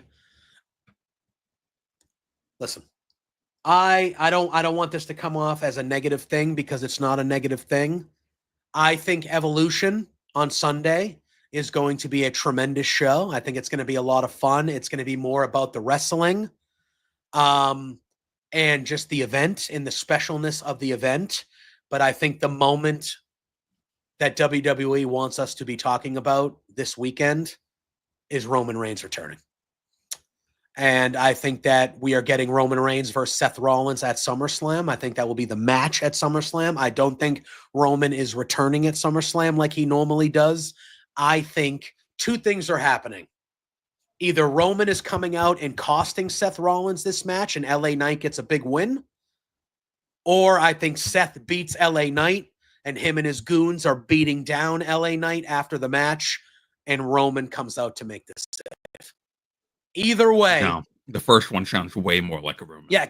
Yeah, because that gives LA Knight a big win too over Seth Rollins, and that boosts him for whatever you're going to have him doing going into SummerSlam. And then you build to Roman versus Seth. Potentially could be the night 1 main event. Roman versus Seth at SummerSlam. Nice. Yes, because it is a 2-night SummerSlam. That's why I don't think Roman returns at SummerSlam. I think he is booked for a match at SummerSlam. I think, and it's in Georgia, where Roman went to school, has a history in Georgia. Roman Reigns is coming back at Saturday Night's Main Event. And I think that's going to be the moment that WWE wants you to. And you have to take into account as well, Saturday night, WWE is going to want Saturday to end, and they are going to want the wrestling thing we're talking about to be about them, not AEW. Not AEW. They're going to want the thing in the wrestling world that everybody is talking about on Saturday is not Hangman winning the AEW title. They want it to be Roman Reigns came back, or God forbid Goldberg won the fucking world title. And that's why I'm nervous about this show. Not for the Roman part of it, for the other part of it that we'll talk about next. But that is why I am nervous, because I know how WWE operates now, and they are going to want people talking about them at the end of Saturday night, not AEW. And that makes me think that they may make some decisions that are not what's best for the company, but are what is going to get people not talking about AEW. And that concerns me greatly. Concerns me greatly. But we'll get to that match when we get to that match. Roman Reigns is coming back, and he's costing Seth Rollins. I'm picking LA Knight, baby. I pick LA Knight as well. Yeah. And then Dan, ban him. Ban dare Dan. you? We love you. We love you, Dan, but how dare you? We then have World Championship match. Gunther defending against Goldberg. Gunther's winning. He should win. No way in fuck should Goldberg even be fighting for a world title, let alone remotely coming close to winning it. Gunther wins. End of story. Goldberg, sayonara. Thanks for everything. See you later. Have your Hall of Fame speech next year. Bye. See you later. That's how I feel. That's where I'm at. That's where I'm at. So, Evolution. Let's get to Evolution, shall we? And this, Ophelia, this is exactly... Wait, did Goldberg already go in? Did I miss that? Did he already go in? Oh, yeah, he is already in the Hall of Fame. All right, good. I don't pay attention to the Hall of Fame. It's like the one thing in WrestleMania weekend that I usually skip because it's way too long and it's on at like 11 o'clock at night. I did watch Triple H's hour-and-a-half long speech, it felt like, this past year. Oh, good. But it was a great speech. I actually liked it. But Triple H, look, he wrestled in my whole youth and life with Triple H was a part. It is what it is. But that is my concern, Ophelia. That is my concern. Yeah. Sandy, I think it will be Gunther versus CM Punk at SummerSlam. I think that's the route they go. CM Punk pushed Gunther over a couple weeks ago. Yes, well, Scott, okay. I'm gonna acknowledge Scott because I think it's gonna be Seth and Roman at SummerSlam on night 1. I think Roman beats Seth. And then I think on night 2, it's Gunther versus CM Punk for the world title. I think CM Punk beats Gunther and Seth cashes in on CM Punk. And that's how I see that going. That's how I see that going. But we'll talk about SummerSlam when we get there in a month. But yeah, that's how I feel it goes. But are you picking Gunther? I would hope. Yeah. Yeah. I think I have legit. I think WWE would do something like that just to get people talking about them and not AEW. Am I crazy? Good talk. Talk is talk. They don't give a shit. No, that's true. No? Well, I mean, I would much rather. Listen, we want to talk about Jay and Gunther. Want Jay needing to be a squash match? This needs to be a squash match. This old fuck doesn't need to be in the ring anymore. And this is just one big Goldberg circle jerk. Well, and look at again, he has to have his final match. Listen, and it's bullshit. It's bullshit. Doesn't need to have a fucking final match. He called somebody his last opponent 3 years ago. It could have been his last opponent. They don't need to do this bullshit. It's bullshit. So Listen, no, I even wanna don't watch. I don't think he deserves to be fighting for a world title, but I'm not going to sit here and say that a guy of his caliber, and look at never one of my favorites, not one of the greatest of all time in my opinion, but you cannot debate the impact he had. When are we gonna move on from this? Saturday. I mean, in general, from the nostalgia thing. When are we gonna move on from this? We don't. Wrestling is built off nostalgia. It always has been.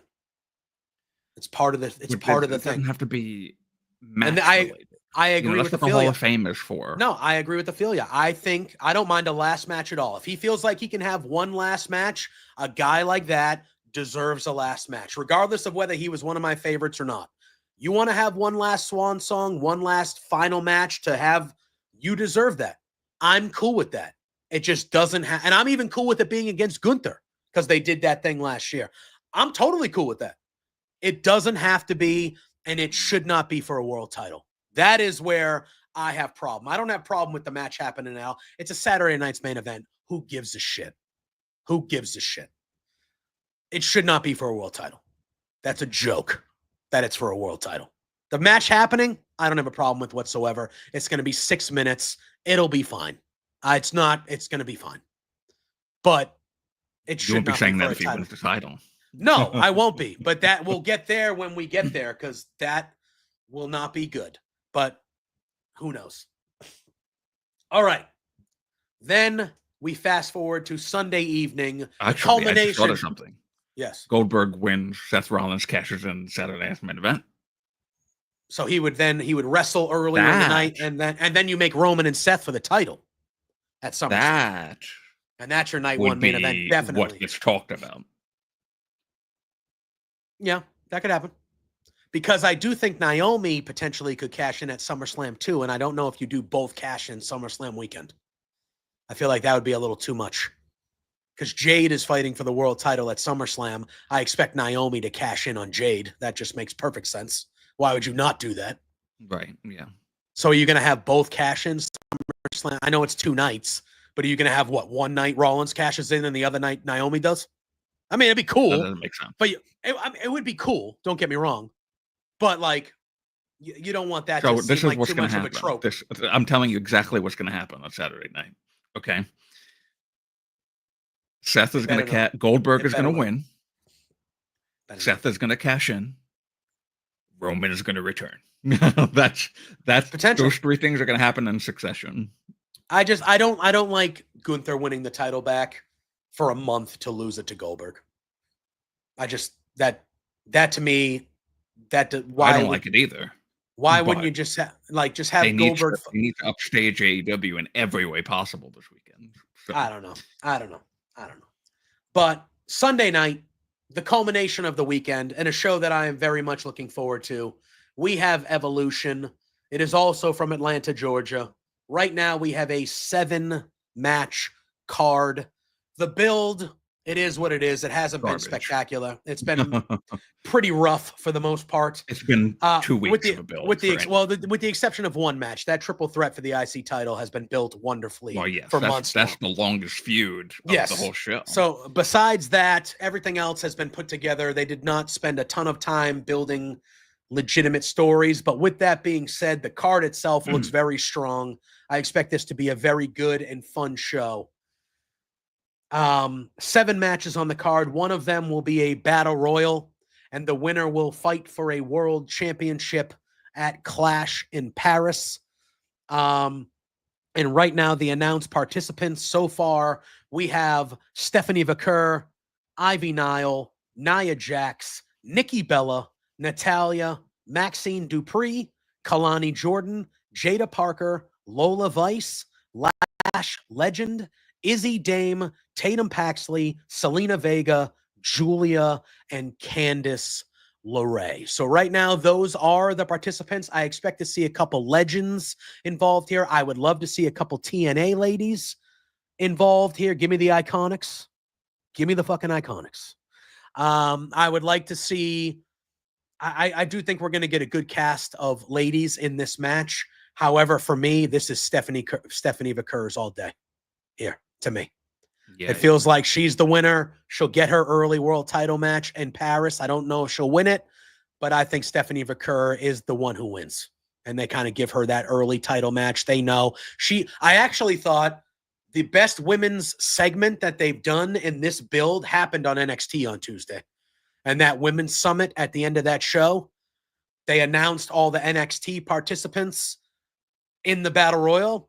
And then they had women from all the different shows kind of show up throughout the crowd, and they had their big brawl. It was a very fun, great segment at the end of NXT. I thought it was the best segment they've done for this pay-per-view on all levels.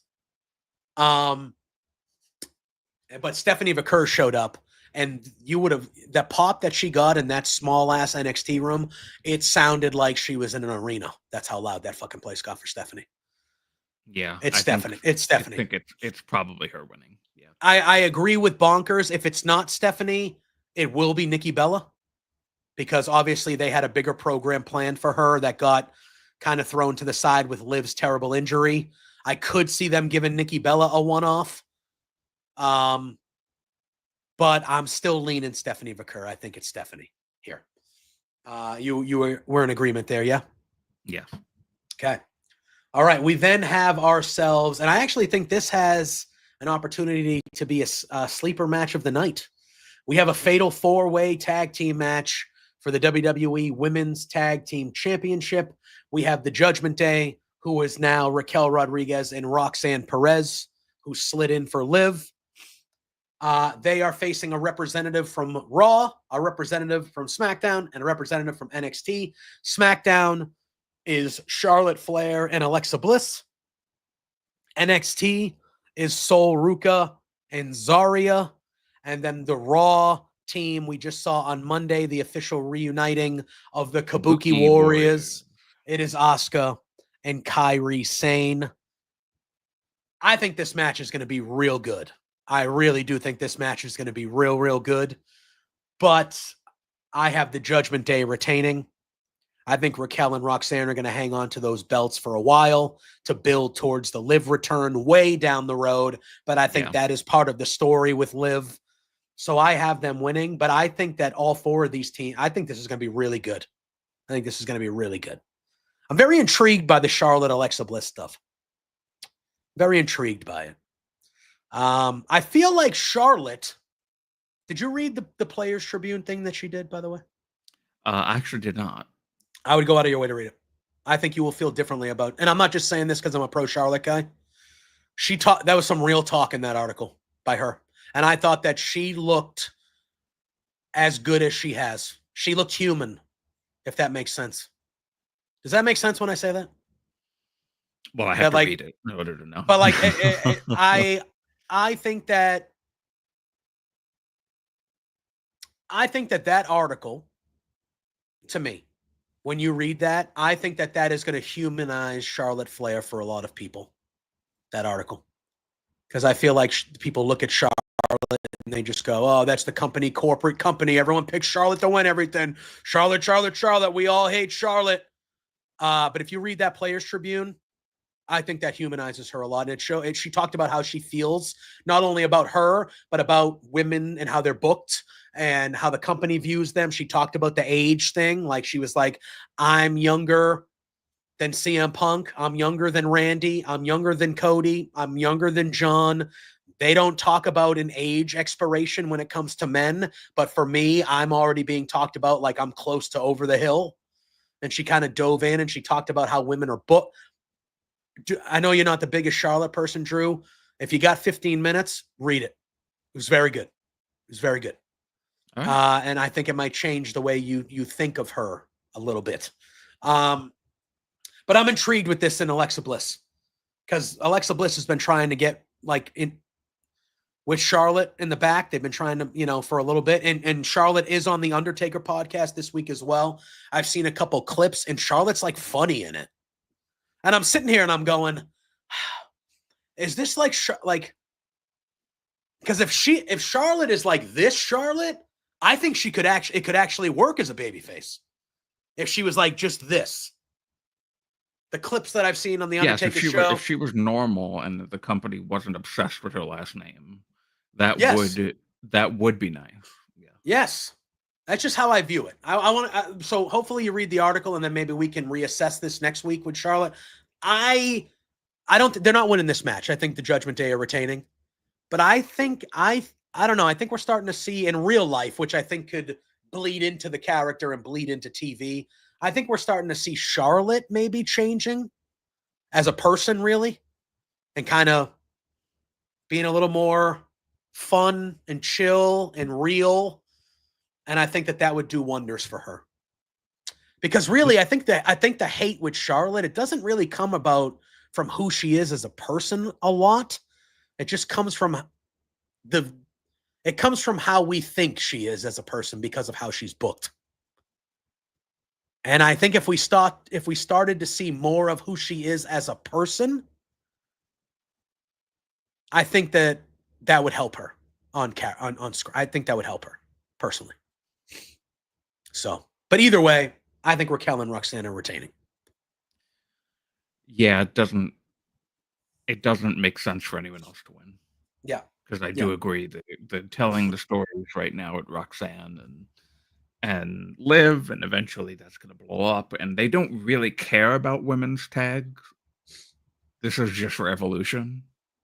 So once this is over, we're just going to go back to them just holding the titles and barely defending them. And it makes the most sense for it to be on Judgment Day.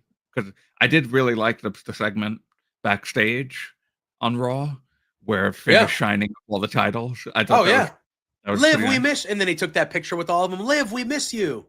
Yeah. And he's got a big smile and they have all the belts. Liv, we miss you so much. Fucking Finn. Unbelievable. So it makes no sense for them to retain. Yeah, I agree. Obviously, we knew that this was potentially leading to Liv and Raquel. It either was leading to Liv and Nikki one-on-one or potentially Liv and Raquel versus the Bellas. So this was going to be a big-time match. But I actually think that this four-way is a good substitute because I do think it's going to be a lot of fun. And I'm happy for Sol Ruca and Zarya. I think they're going to shine in this match. I really do. I think it's going to be good. It's going to be good. We then have ourselves a no-holds-barred match. The culmination, I don't think it's the end, but I think it is the blow-off of Jade Cargill and Naomi.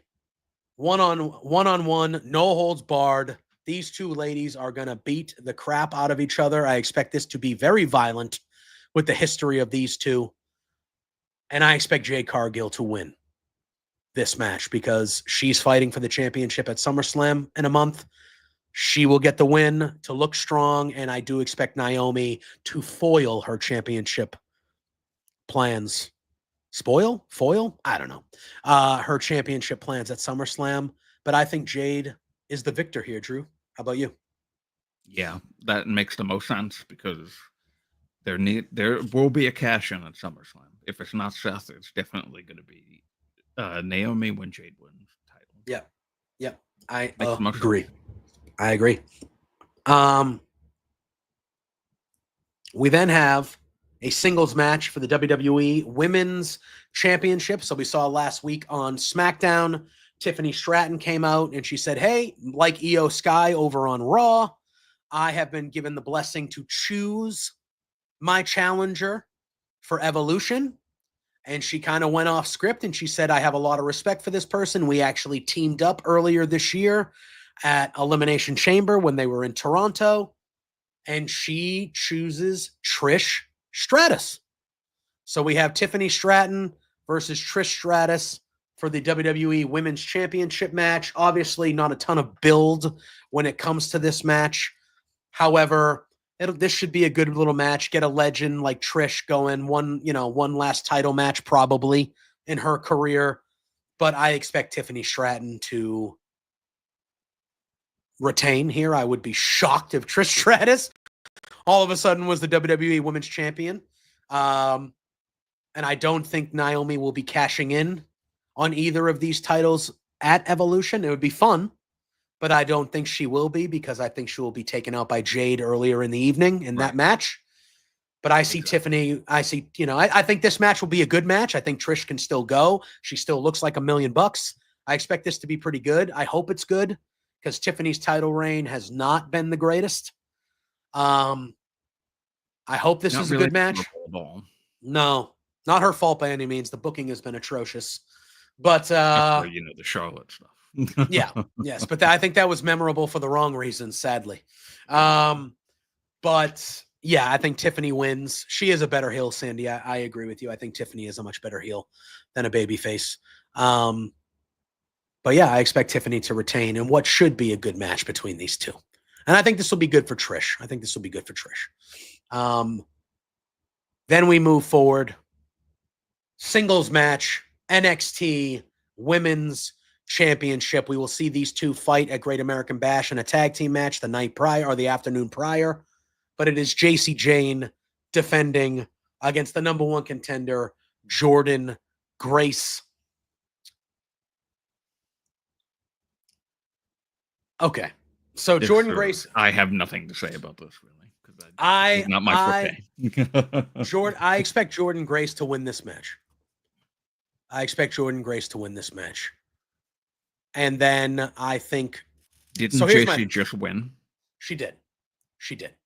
But I think JC Jane is completely and this is not a negative to JC Jane. I think JC Jane is a transitional champion. That's who she is. And they needed somebody to take the belt off Stephanie because they knew they were putting her on the main roster.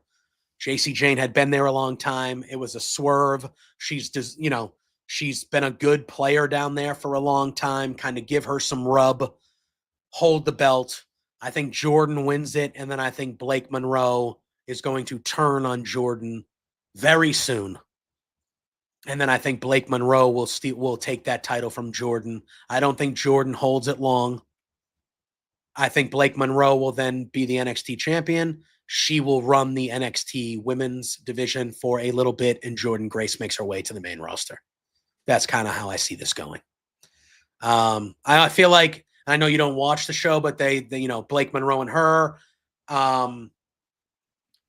So there you go. So especially if JC needs some more surgery for her nose injury that she's been dealing with for a long time, there's just a way to do it. I think Jordynne gets the belt. She doesn't hold it long. I think Blake beats her by the next PLE. I think Jordynne's on the main roster. And then I think Blake holds the NXT women's title until Royal Rumble time. You have Blake lose it. I think Blake goes to the main roster in the Royal Rumble, and we never see her in NXT ever again. And I think that's how you kind of, there we go. I feel like that's how we do it. But that's how I would book NXT in the women's main title picture kind of moving forward. It feels like it's going to be Blake Monroe's division sooner than later. She's being buddy-buddy with Jordynne, but I think she's being buddy-buddy with Jordynne to get close to the world title because the world title is going to be on Jordynne's shoulder or around her waist, and then she will do what she has to do. Oh, Lou's going on his perch. And then she will do what she has to do and take control. Oh, there he goes. Yep. Oh, look at him. Oh, yeah. Look at him. Oh, look at him, huh? That's what I needed him to do this whole... That thing's been in here for a year. He fucking, all of a sudden, the last week and a half, he's starting to use it again. I'm like, thanks, dude. Last week, he was really bothering you.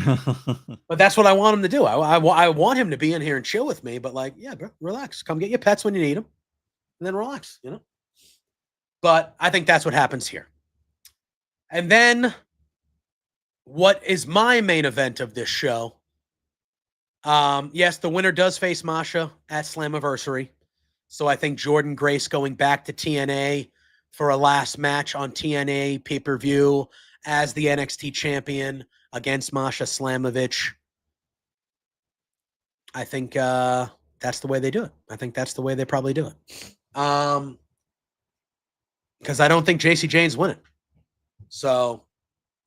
that's just how I feel.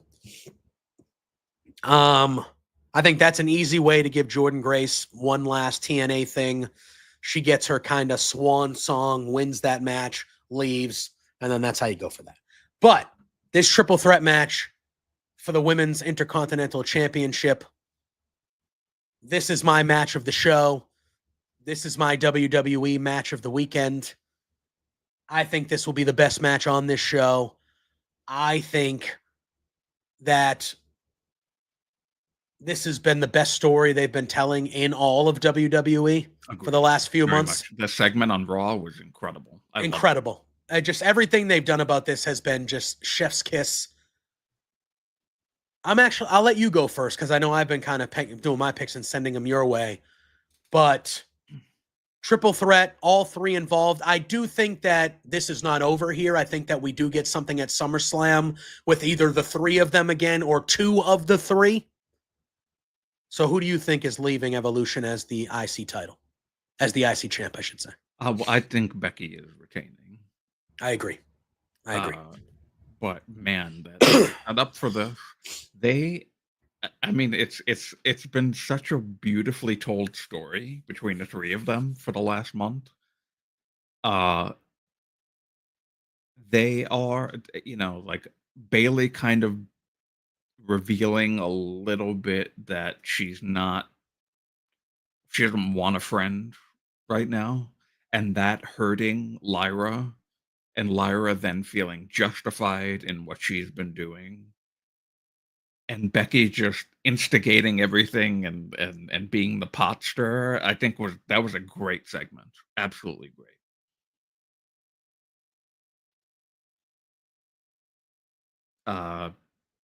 I can't hear you. Oh, was I muted there? Whoops. Can you hear me now? I didn't see the mute symbol, but yeah, me neither. That's why I must have hit it by accident. But yes, I do expect your microphone mute. I'm probably grazed it or something. But yeah, no, I agree with you. I do expect Becky to retain. I expect Lyra to re-win the IC title at SummerSlam. That's what I expect. So I think Becky retains here, and then I think we somehow get another triple threat, or Bailey and Lyra fight it out on the way to SummerSlam. And I think we get Becky and Lyra one last time because they each have one win on each other now. I think we get Becky and Lyra one last time at SummerSlam, and I think Lyra wins the IC title, and that kind of elevates Lyra even more, and then Becky kind of moves her way up towards the world title situation. That's how I kind of always have saw this feud going. I saw Becky coming back, being involved, having two all-timers, two GOATs like Becky and Bailey, having, and fighting over the IC title raises the profile of that belt tremendously. Yeah. And then in the process, they have made Lyra a star in this feud. She was holding her own with the two of those, all-timers.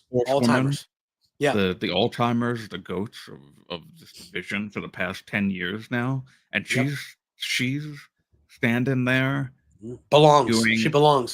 She belongs there 100%. She did not look like the odd woman out. She didn't look like the pipsqueak in the corner like they were doing with EO in the Rhea Bianca EO thing. She has really, I mean, I've sung her praises ever since WrestleMania. We were doing it on the show. I couldn't believe how good she actually is. Yep. We knew how good she was. We knew how Becky. We knew how good she was in the ring because she was showing us every week how good she was in the ring. We did not know how good she was at everything else. And she has shown that she belongs at the top of the card, like you said, hanging around with two of the all-time greats, and Bailey and Becky, toe-to-toe, out promoing Becky a few times in this thing as well. Yeah. Really. Yeah. So I think that this has been as good a thing. You elevate a mid-card title to absolutely matter with people like Bailey and Becky going after it, and then you build a new star, and you have that new star win that title back at SummerSlam to cement them as a star. I think this has just been beautifully laid out, beautifully built. I don't know why they don't do things like this with everybody throughout the show, but this is how you build somebody, and this is how you build a new title. They have knocked this out of the fucking park with this storyline, and I think Becky does retain at Evolution. I do think Becky retains at Evolution. It's been the best told women's story since WrestleMania. I would agree. It's been, in my opinion, it's been the best told women's story they've had in a while. Like in a while. It's been tremendous. And then we have what will be our main event of the evening, the last match of this wrestling-filled weekend. It is for the Women's World Championship match. Io was given the privilege of announcing who she wanted to fight, and she chose the biggest dog in the yard. She chose Rhea Ripley. Online is going to be online. I don't take what the dummies online say as much as you do, or as even like Pluggo, my other co-host, do. You guys really take into account what those people say. I don't, because none of them matter. But when this match, no, she's not. She's not. Yes, she is. But she's not. Sorry, she's just not. Rhea's winning. I am not of. I think the SummerSlam match is still Io and Asuka for the title. I think that is the SummerSlam match on the Raw side of things. That's just how I view it. Okay. And you are sounding like the internet people. That just no, but I'm not saying it. I'm not saying it in the same way that they're saying. Like this match was made, and everybody was just like, "Oh, Rhea's winning because it's Rhea." I don't think she is. I'm sorry. I just don't think she is. Would I be shocked if she does? Absolutely not. It's Rhea fucking Ripley. Duh. But Rhea Bloody Ripley. But I'm sorry. I still think the one of the main events we're getting is Io and Asuka for that title. I think that's a match that they are not going to pass up. And Asuka just came back. There was an easy way to do it by having Asuka win the Queen of the Ring, but they didn't do it that way. That's fine. But I think that it's Io and Asuka at SummerSlam for the women's title on Raw. I don't know how. I don't know if somebody comes out and costs Rhea, or if you just have Io just beat her, because Rhea also has never beaten. Yes, and that's what I want, Scott. I want Io to be excited. Oh, I'm fighting Asuka at SummerSlam. Woo, that's my friend. And I want Asuka to go, and be evil, vicious Asuka. That's what I need. With that being, I don't know if you do that route. How long can fucking Rhea go with the Judgment? I think Rhea needs to go to SmackDown. Personally, Rhea needs to go to SmackDown. So how you can have her lose this match, and then Rhea just needs to go to SmackDown, have new opponents, new show. She's done everything she can do on Raw. I don't know. I understand why people are automatically jumping to Rhea because it's Rhea. And again, I don't say that negatively because she's the biggest. I'm not even saying women's star. She's arguably the biggest star. Yeah, she's arguably the biggest star in the company, let alone women's star. Sure. I just think Io wins. If you're in the arena when her music hits, oh yeah, it's a different level. You've lost your hearing. Yeah, it's a different level. It's over. It's a different level. But I don't think that automatically. And you've lost your voice from screaming. But I don't think that automatically means victory. They do that with Cody too. Cody didn't win at WrestleMania. Like Cody gets the biggest pops on the guy's side. Like Cody's pop is different though, but it's still the biggest pop. It's not.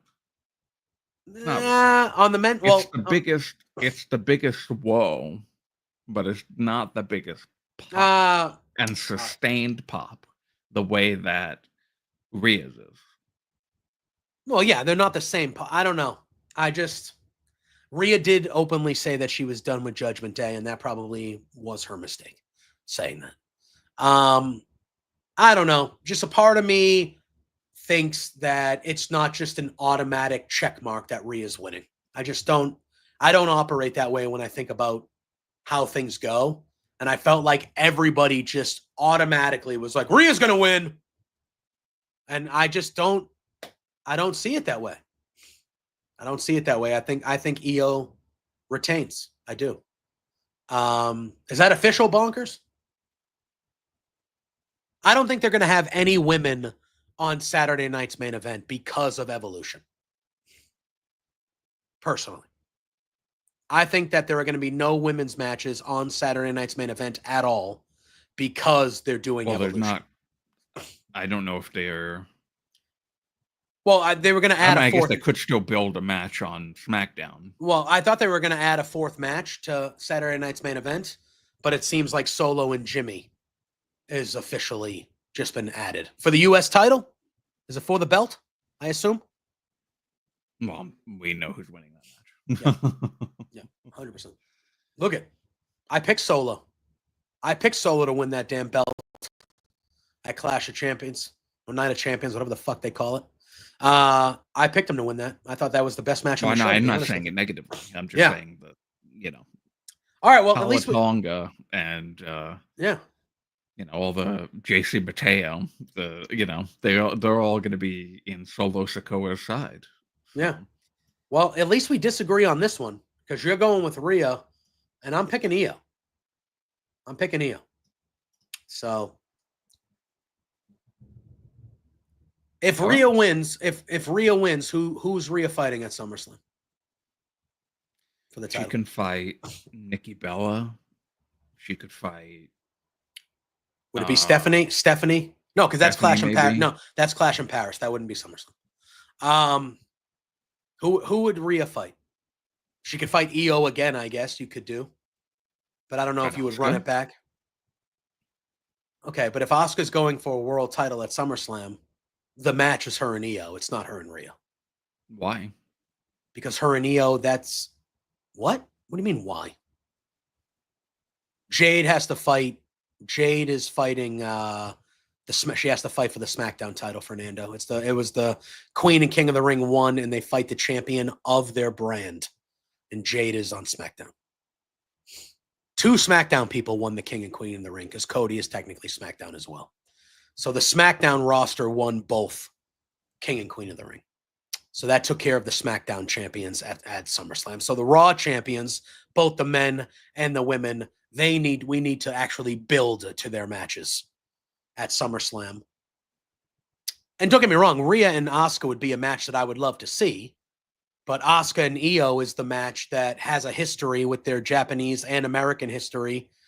And that's the match for both of them that everybody wants to see. So if you're going to have Asuka fight for the world title, why wouldn't you have her fight against the match that everyone wants to see and is an easy story for you to tell instead of doing her and Rhea, which is kind of, obviously it's a match that would be great, but there's Have they ever wrestled before? Probably. I would think probably, right? I don't know. I can't remember, but I don't know. Again, am I going to be shocked if we're sitting here next week talking about Rhea winning the title? No, of course not. And I love Rhea. I just think Io and Asuka is the plan. It should be the plan for SummerSlam. So I'm going with what I think should be the plan. And I'm picking Io. That's all. That's where I go. And then you can find something else. You can find something else for Rhea to do. Rhea, to me, is we just talked about her pop. Rhea, to me, there's a lot more to do with Rhea at SummerSlam, not involving a world title, than there is you can do with Io, not involving a world title. Because Rhea Ripley is that type of caliber that you can put her in almost any match and people will care because she's Rhea Ripley. I'm not sure you can necessarily do that with Io. Now, you could give us Io versus Asuka non-title and still give us that match, and that would be fine. And this is another reason, because Rhea has never beaten Io. And I don't necessarily hate the idea of someone, even as strong as Rhea, having that one person that they just can't beat. I don't think that that's a bad thing to do. And if you were to continue potentially having Rhea being like, God damn, I just can't beat this friggin' person, I think there's a lot of intrigue to that. And I think that can work in EO's favor. But we'll have to see. We'll have to see. But either way, I expect Evolution to be a fun show. I expect to see some surprises. I expect to see some legends either in the audience or maybe in that battle royal. I expect it to be a good time. I think this is going to be a really good showcase for the women's division throughout all levels of WWE. And obviously, we're not talking about the booking here, but as far as a women's roster goes, there is no stronger women's roster in the world than what WWE has under their umbrella. And I feel like Sunday night should be a special night. And they should treat it as so. The first one was excellent. I expect this one to also be excellent. There's no reason to me while moving forward after this that this is not a yearly thing. But yeah, I expect it to be a good show. And I expect this show and I expect All In to be the standout shows of the weekend. Yeah, and I think we're going to start hot with All In, and I think we're going to end hot with Evolution and what has turned into be a giant wrestling weekend for all of us. And I think we're going to have a lot of good things to be talking about when you and I sitting here next Thursday. I really do. I'm looking forward to it. Sure hope so. Yeah. I sure hope so. I agree. Maria, I think you need to be not as negative as you are. That's what I think. You're always so negative in the chat. I think you need to not be that negative.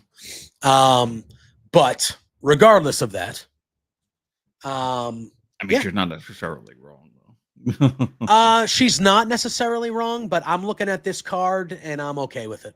So I think we should have a female commentator. I don't know if it'll be a whole team of female commentators, but I think like a Corey Graves and a lady doing a 2-person booth, I think that could work. I don't know who you would get. I don't think Beth Phoenix would do it now because of Copeland being over there in AEW. I thought Beth would be an easy person to grab. So I don't know who it could be. Jackie Redmond, I think, could do it. I think Kelly Kincaid, the girl that's down in NXT that does the backstage stuff, I think she could do it.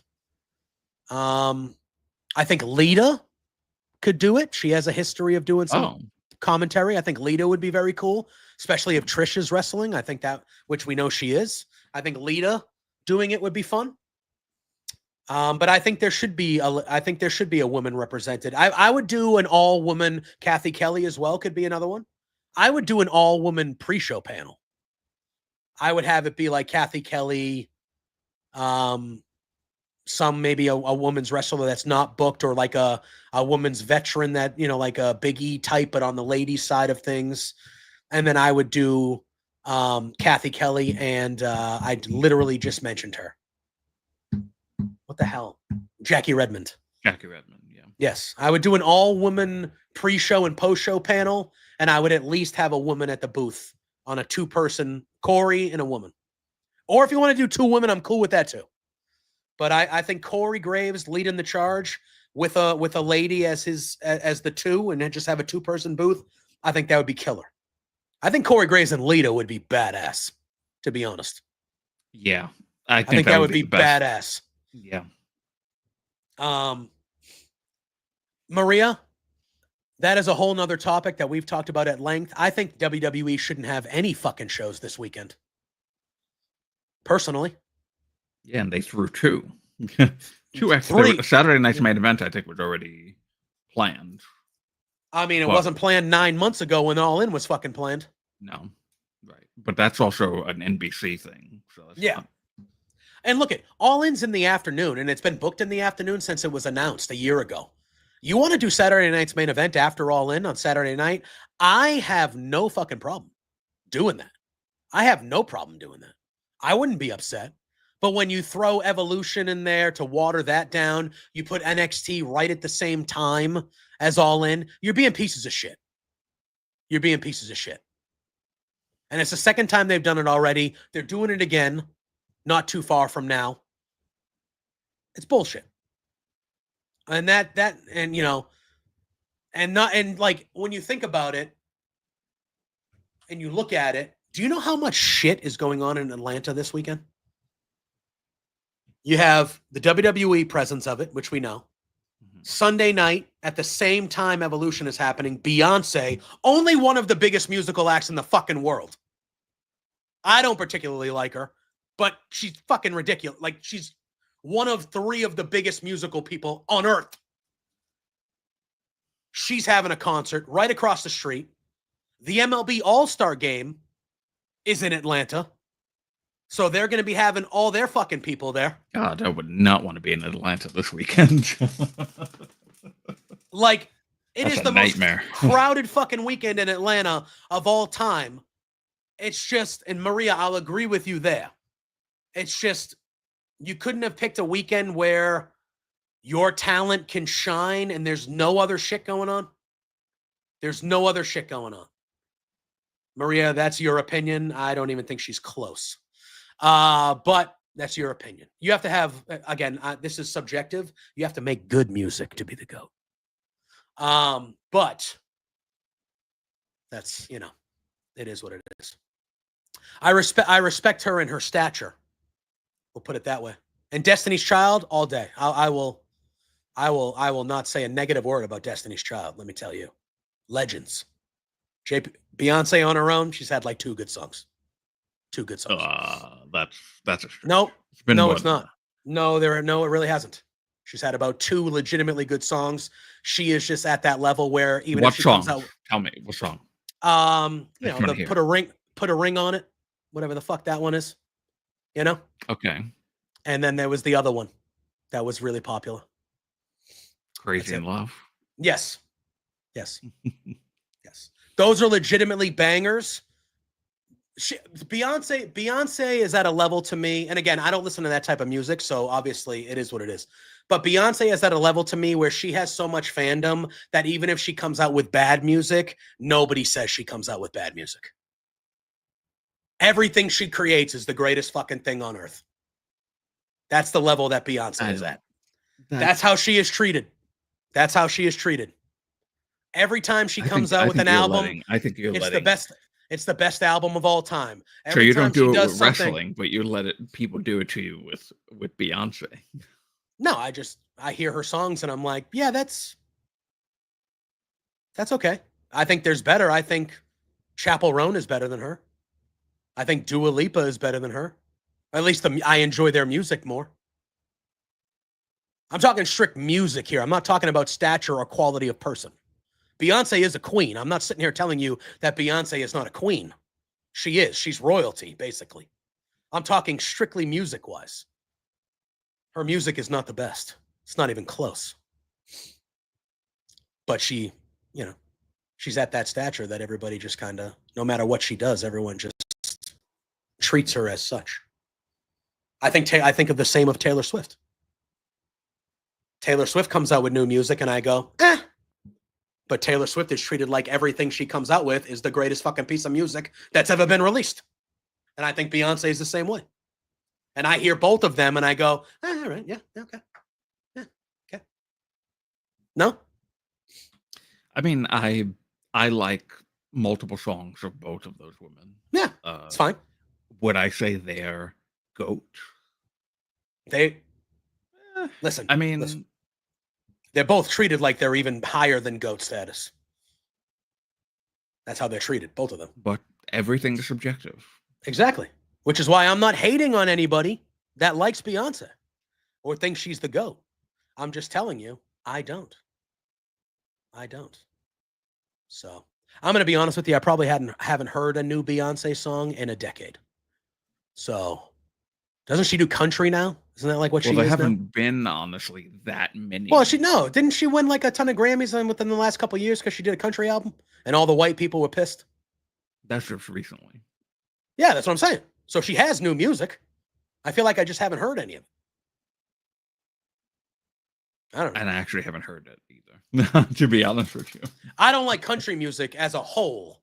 Yeah, so when you're talking about someone that I already don't listen to going the country route, there's no chance. Speaking of the country route, how do you feel about Jelly Roll? Because Jelly Roll is going to be on SmackDown tomorrow, and they're going to build a storyline involving Jelly Roll.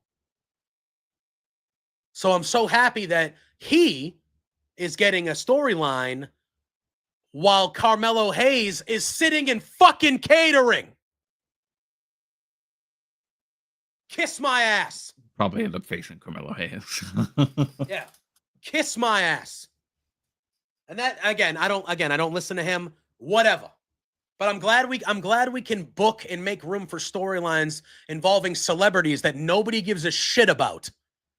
But we got talented people on your show fucking sitting in the back that can't get on TV. Love that for us. Love that for us. Is he another hat-wearing douchebag? Or I don't know. I would assume. I don't know. You don't know Jelly Roll? Not really. Didn't he have a couple songs that were pay-per-view songs for them? Was he at WrestleMania? SummerSlam last year? I thought he did something. I don't know. But yeah. But they said he's going to be on SmackDown tomorrow. It's booked. I think they're in Nashville tomorrow. So that's where he's from, I want to say, or based out of. So he's going to be on SmackDown. He's been on WWE television before. Like, he's a legitimate fan of WWE. Again, I don't hate celebrity usage, but when the report is you are building a multi-week program involving him that might go through SummerSlam, and you have people that are very really talented. Excited to watch and cover that. Yeah, then you have Really people that are very talented that you don't do anything with. I have a problem with it. Really? I'm going to be so excited to have to talk about Jelly Roll in a match at SummerSlam. Well, I don't know if he'll be in the match, but he might be like supporting someone in a match. You know, it's going to be one. It might be one of those things, or maybe it's a tag team match, and he's I don't know. But they said that they're building a story involving him that will be like a small, not just a one-off for tomorrow night. Like, it'll be a small. I thought he had an in-ring thing. He chokeslammed somebody, didn't he? Didn't he chokeslam Austin Theory or Grayson Waller? I thought he chokeslammed one of them. Oh, that was him? Yeah. The big, like, tattooed big guy. It's a big country music, like, overweight. I will speak good of him in this ring. He's lost a fuck ton of weight. A fuck ton of weight. He's wrestling. So good on that guy. He'll be wrestling then. Really, I'll be excited to talk about that. We'll see. But I am excited about this weekend, regardless of that. I am excited about this weekend. All In's going to be a blast. I think at the NXT show will be solid. I think Evolution's going to be a lot of fun. It's going to be a real fun weekend, and I'm excited to be back here next Thursday, kind of talking about the fallout and what we get on Raw and Dynamite, and kind of where things are heading, as WWE will be fast tracking it to SummerSlam. Yeah, he's lost over 200 pounds. That's incredible. He was a really, really, really, really big guy. Really, really big. And then obviously AEW will be the fallout of All In heading into their run. So everyone have fun watching all the shows this weekend. Make sure you get your rest. Make sure you're drinking your water, and all that fun stuff. Drew, let the people know where they can find you. If you got anything else going on, maybe outside the Love Wrestling with all this wrestling this weekend, let the people know where they can find you.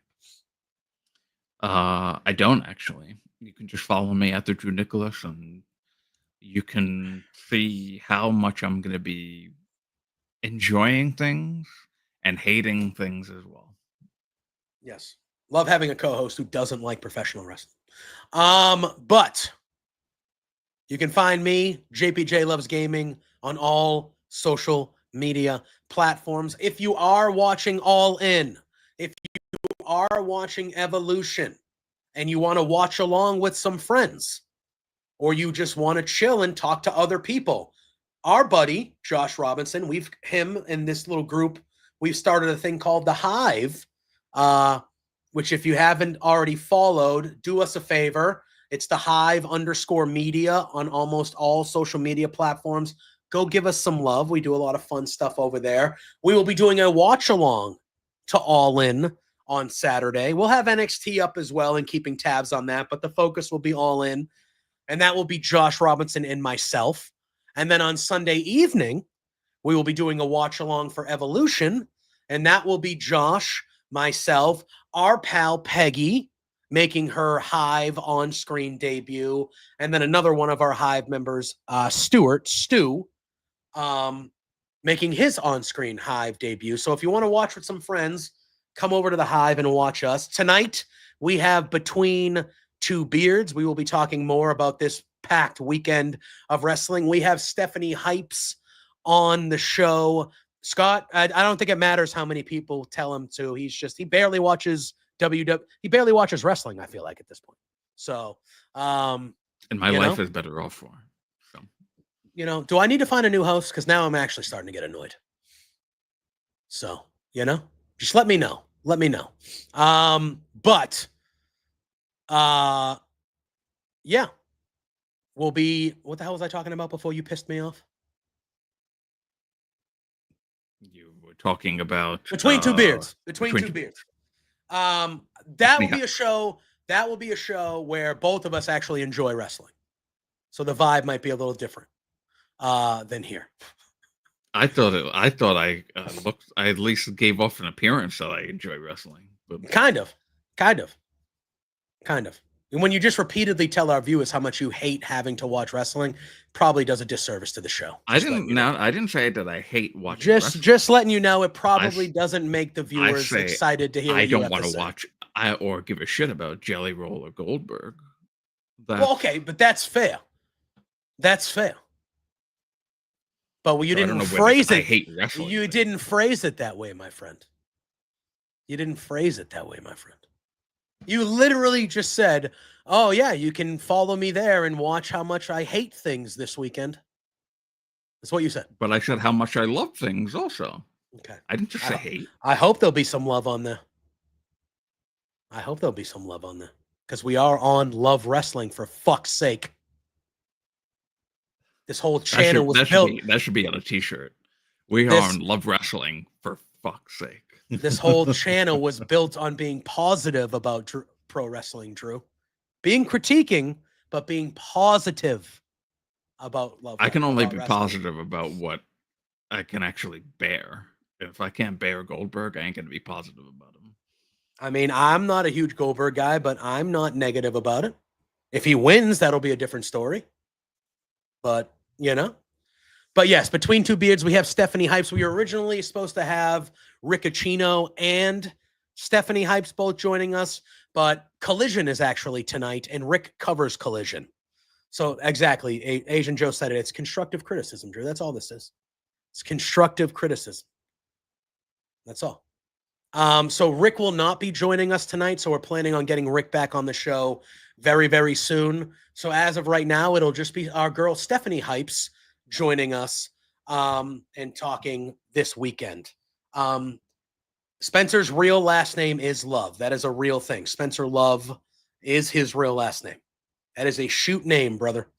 So obviously that's part of the Love Wrestling name, but we also did create this because we want to critique wrestling, clearly. We're not going to love everything we see, but we wanted to come at it from an angle where there's not, you just run into those people. You had mentioned one of them by name earlier that I will not mention again, and we will not mention again. But there's a certain people that come on and they are negative to be negative because that's their shtick. And we did not want to be that type of channel here. We wanted to critique and say the things that we don't like, but we wanted to come at an angle that we're talking about this because we love pro wrestling, and that was kind of how the whole thing was kind of built off of. And then I brought Drew on board, and that's gone to the shitter. So, it is what it is. But, yeah. But I love him still, even though it dwindles by the week. I kid. That's a joke. I love you. All right, but we're going to get out of here. Appreciate everybody in the chat. Everyone enjoy. Asian Joe, good to see you, pal. Good to see you.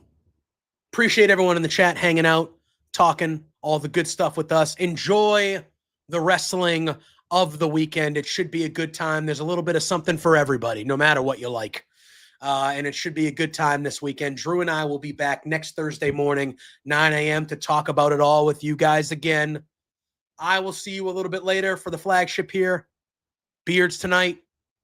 Until then, for Drew, for myself, for everybody here at Love Wrestling, thank you all. We will see you real, real soon. Peace out.